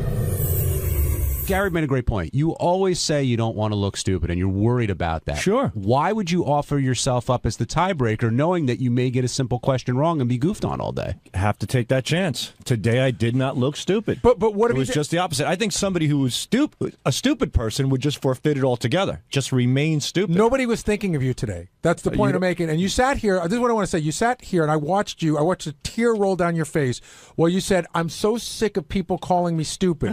So you now, when nobody was thinking of you, you put yourself in a position to be stupid. If you didn't know the answer to that, you'd be here. Everyone would be calling you stupid. You'd be mocking you. So I'm wondering, why did you put yourself in that position? Because good radio supersedes stupidity. No, it's worse than what you just said, by the way, Gary. He's in that position because he is stupid. Right. You know what I mean? We're not putting a smart person in we know is going to know the answer to that question. You put a stupid person in that But would position. a stupid person know to go in? Clearly they do, yeah, some of them. So therefore that doesn't make the person stupid. No, it makes stupid them person stupid. They wouldn't just know. happen to know that no, answer. Will, you got it all wrong. I think there are. You see, Will, what you fail to recognize is that good radio comes first. So you have to utilize all your qualities, whether it's stupidity, whether you have the biggest balls in the world, whether you have huge tits, whether you have a smelly vagina, whether you have big teeth like Gary, Sorry, and you fuck up, or white teeth like you yours. didn't show your cockhead the other day when Howard asked you to. That's true. That would have been great radio. Well, yes, it could have, and I'm sure that time will come in the future. But the point that I'm trying to make today is that Boy, that's such stockbroker bullshit. It's You not just bullshit, it's completely true. deflected. I'm sure the time will come in the future. Why do we have to wait for the future when it could have came last week? Good radio could have happened last week. Right. Man. Suspense, my friend, suspense. What? Suspense. Create suspense, a build-up. You need a crescendo. Like that's what- That's what entertainment's all about. So what would you have done today? I mean, when you watch a movie, the guy doesn't get murdered in the beginning, or Sometimes they do, and then that's an interesting movie too. whatever. I mean, the revelation's not there. The great revelation doesn't come right off the cuff, off the bat. It comes at the end. So it's been a slow build to you revealing. Maybe your on the penis in last day of the name Howard good Stern radio? show, I'll pull back the foreskin and you can examine the head. South Life is a great movie. It sure is. But like, what if it was a question today? Like And John yours is a bomb, Jason. John and I had a backup question, which is again, I think any 6th or 7th grader could answer. Can you name the 5 Great Lakes?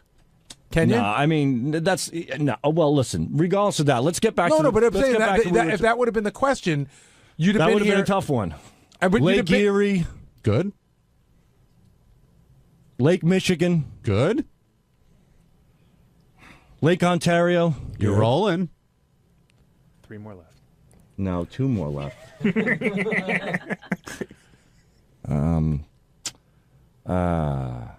Want a hint? Lake Ronkonkoma.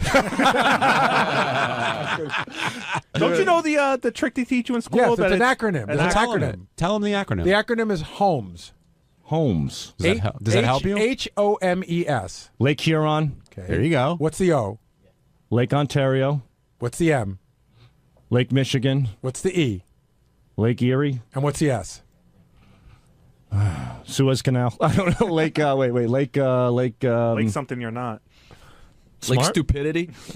No? Lake. This must be a tough one.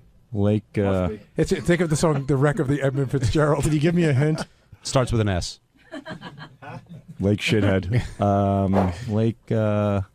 Or you I can got 4 ponder out of that. 5. You're That's not not gonna too know. shabby. You got 3 out of 5 without. I got even 4 out of. Well, I got without, 4 without the acronym. I'm without the saying you got acronyms. 3. Yeah, well, I wasn't even aware of the. The only acronym I know is "My Mother Baked 9 Pies for Planets." Well, that's not even an acronym actually. That's the Wait only a second. My mother baked 9 pies. How many planets are there? How many planets are there? All right, so go ahead. Do My the mother planets. baked I 9 think, pies. Yeah, I think they're all acronyms in there. Wait, but that's Go not ahead. even. That doesn't even cover them all. Go ahead. My mother. Do it. Wait a minute. That's Give me what the I planets. remember. Forget about that No, one. no, no. I My forgot. mother I baked screwed 9 that one pies. up. Go ahead. That's not even close. Wait, Mercury. There you go. Mars. What the hell's B? Are you going to go in order? Uranus. There's no B in that. I don't know Where are you why. getting I B think the from? teacher who taught me that is Thanks. wrong. What happened to my mother? I mean, this is My. Okay, You so said that Mercury, Mercury, Mars. I thought it was my mother baked a P is Pluto. Okay, but there's right there. Pluto There's not not a planet anymore? No, we're down to 8 planets. We'll, but that's we'll okay. give that to him. Uranus. That's fair. I know. I know all the planets. I know them all. I mean, there's Earth. Okay. Good one, Sal. I've heard of that one.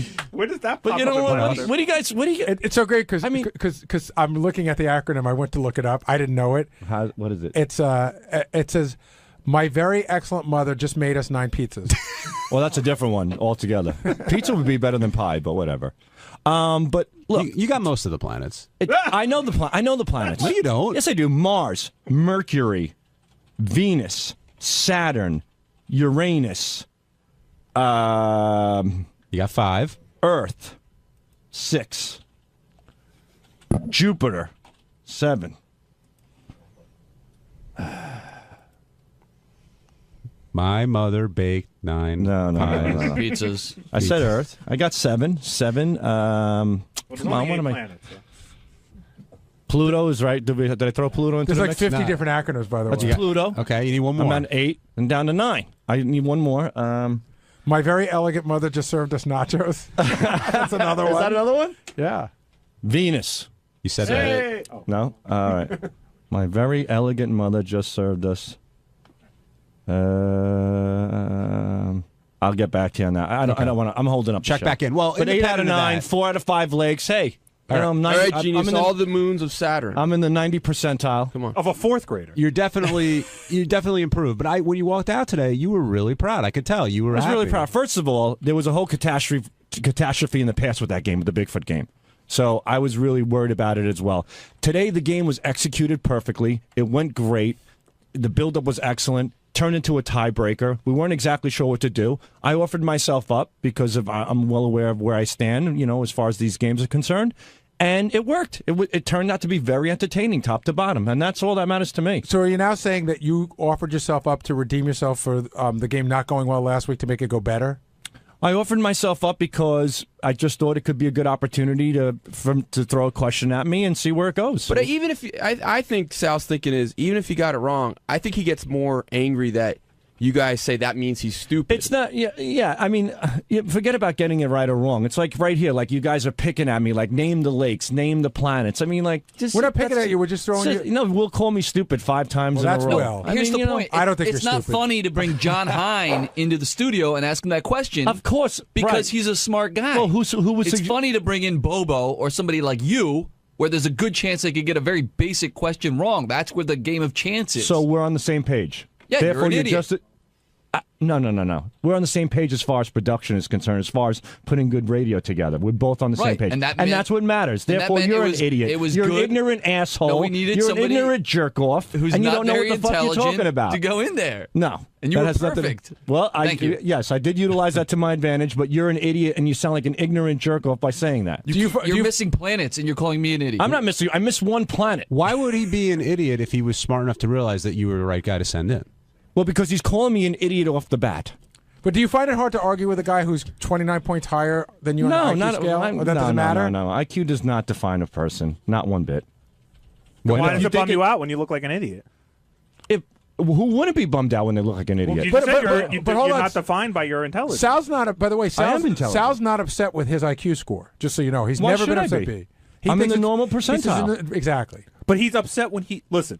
You make fun. We all jump on you when you get very basic questions wrong. So you make. Yeah, we add fuel to the fire. But at the you're the one that doesn't know this shit. You look stupid on your own. But you guys That's are your saying perception. that means you're stupid if you don't know that stuff. And Exactly. I agree with Sal. That doesn't necessarily mean you're stupid if you don't know all the Great Lakes. If you don't know the 49. Okay, I'll tell you. So Benji, I'm gonna.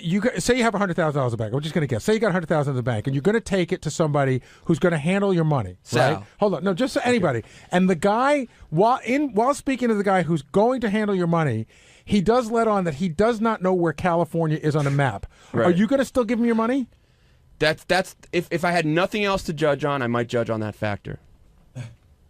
That could influence me if I have nothing else to judge on. All right, let's say you it have depends. the If he was an investment broker that I knew had a great record, and I for Bernie Madoff had a great record. Where are all the Bernie Madoff fooled a lot of smart people. You're right. You're right. We're not being fair because where are all the smart examples from Sal? Like That's true. We're a man in full. We know his stupid moments. his phone calls. It shows a very creative, smart. Well, Richard is creative is 50% of that. Creative is not smart. Creative is creative. No, you mean creative is not I think smart. his wordplay. Sal has good comedic skills. It's wordplay that you need a certain amount of level of intelligence to do that. I think Sal's music knowledge is very, very is not as good as his Gary's. Kiss knowledge. Well, to not me, as that's good all. as Gary's, but that doesn't mean your knowledge Right. isn't solid. Yeah, well, whatever. Listen, Yes. at the end of the That's day, trivia. look, it was a good game. And I don't think I think a lot of hold on. I think a lot of people would love to have the ability that you and Richard have to create the stuff that you do. Yes. And there is intelligence behind doing that. There you go. I'm not calling you stupid or anything like that. I'm just going back to the beginning. I was curious to find out why you put yourself in that position, because when so many times when you were in that position and it went badly, it was clearly visibly upsetting to you. It was. But like Will said, in this case, I think offering myself up as a sacrifice worked out pretty good. He's a martyr. He's a good man. Just like King Neptune. Thank you, Sal. We're going to take a break. When we come back. I know King Neptune. Oh, wait, did I forget that one? Was that the one? I forgot it. Neptune. I got it. We'll talk about... John got it. That's where King Neptune No, comes he's talking about King Neptune. That's the guy in the sea or some shit. On Wednesday's wrap-up show, there was a lot of talk about our pets. Howard's having some difficulty with Bianca, and we all talked about what would happen if our pets passed away. Thankfully, Will Murray was here, who has a cat thanks to his wife, but also has definitive opinions about what people should do with their pets. Here's how it went.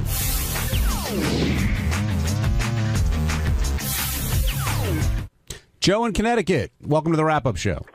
Howard was talking about his dog today.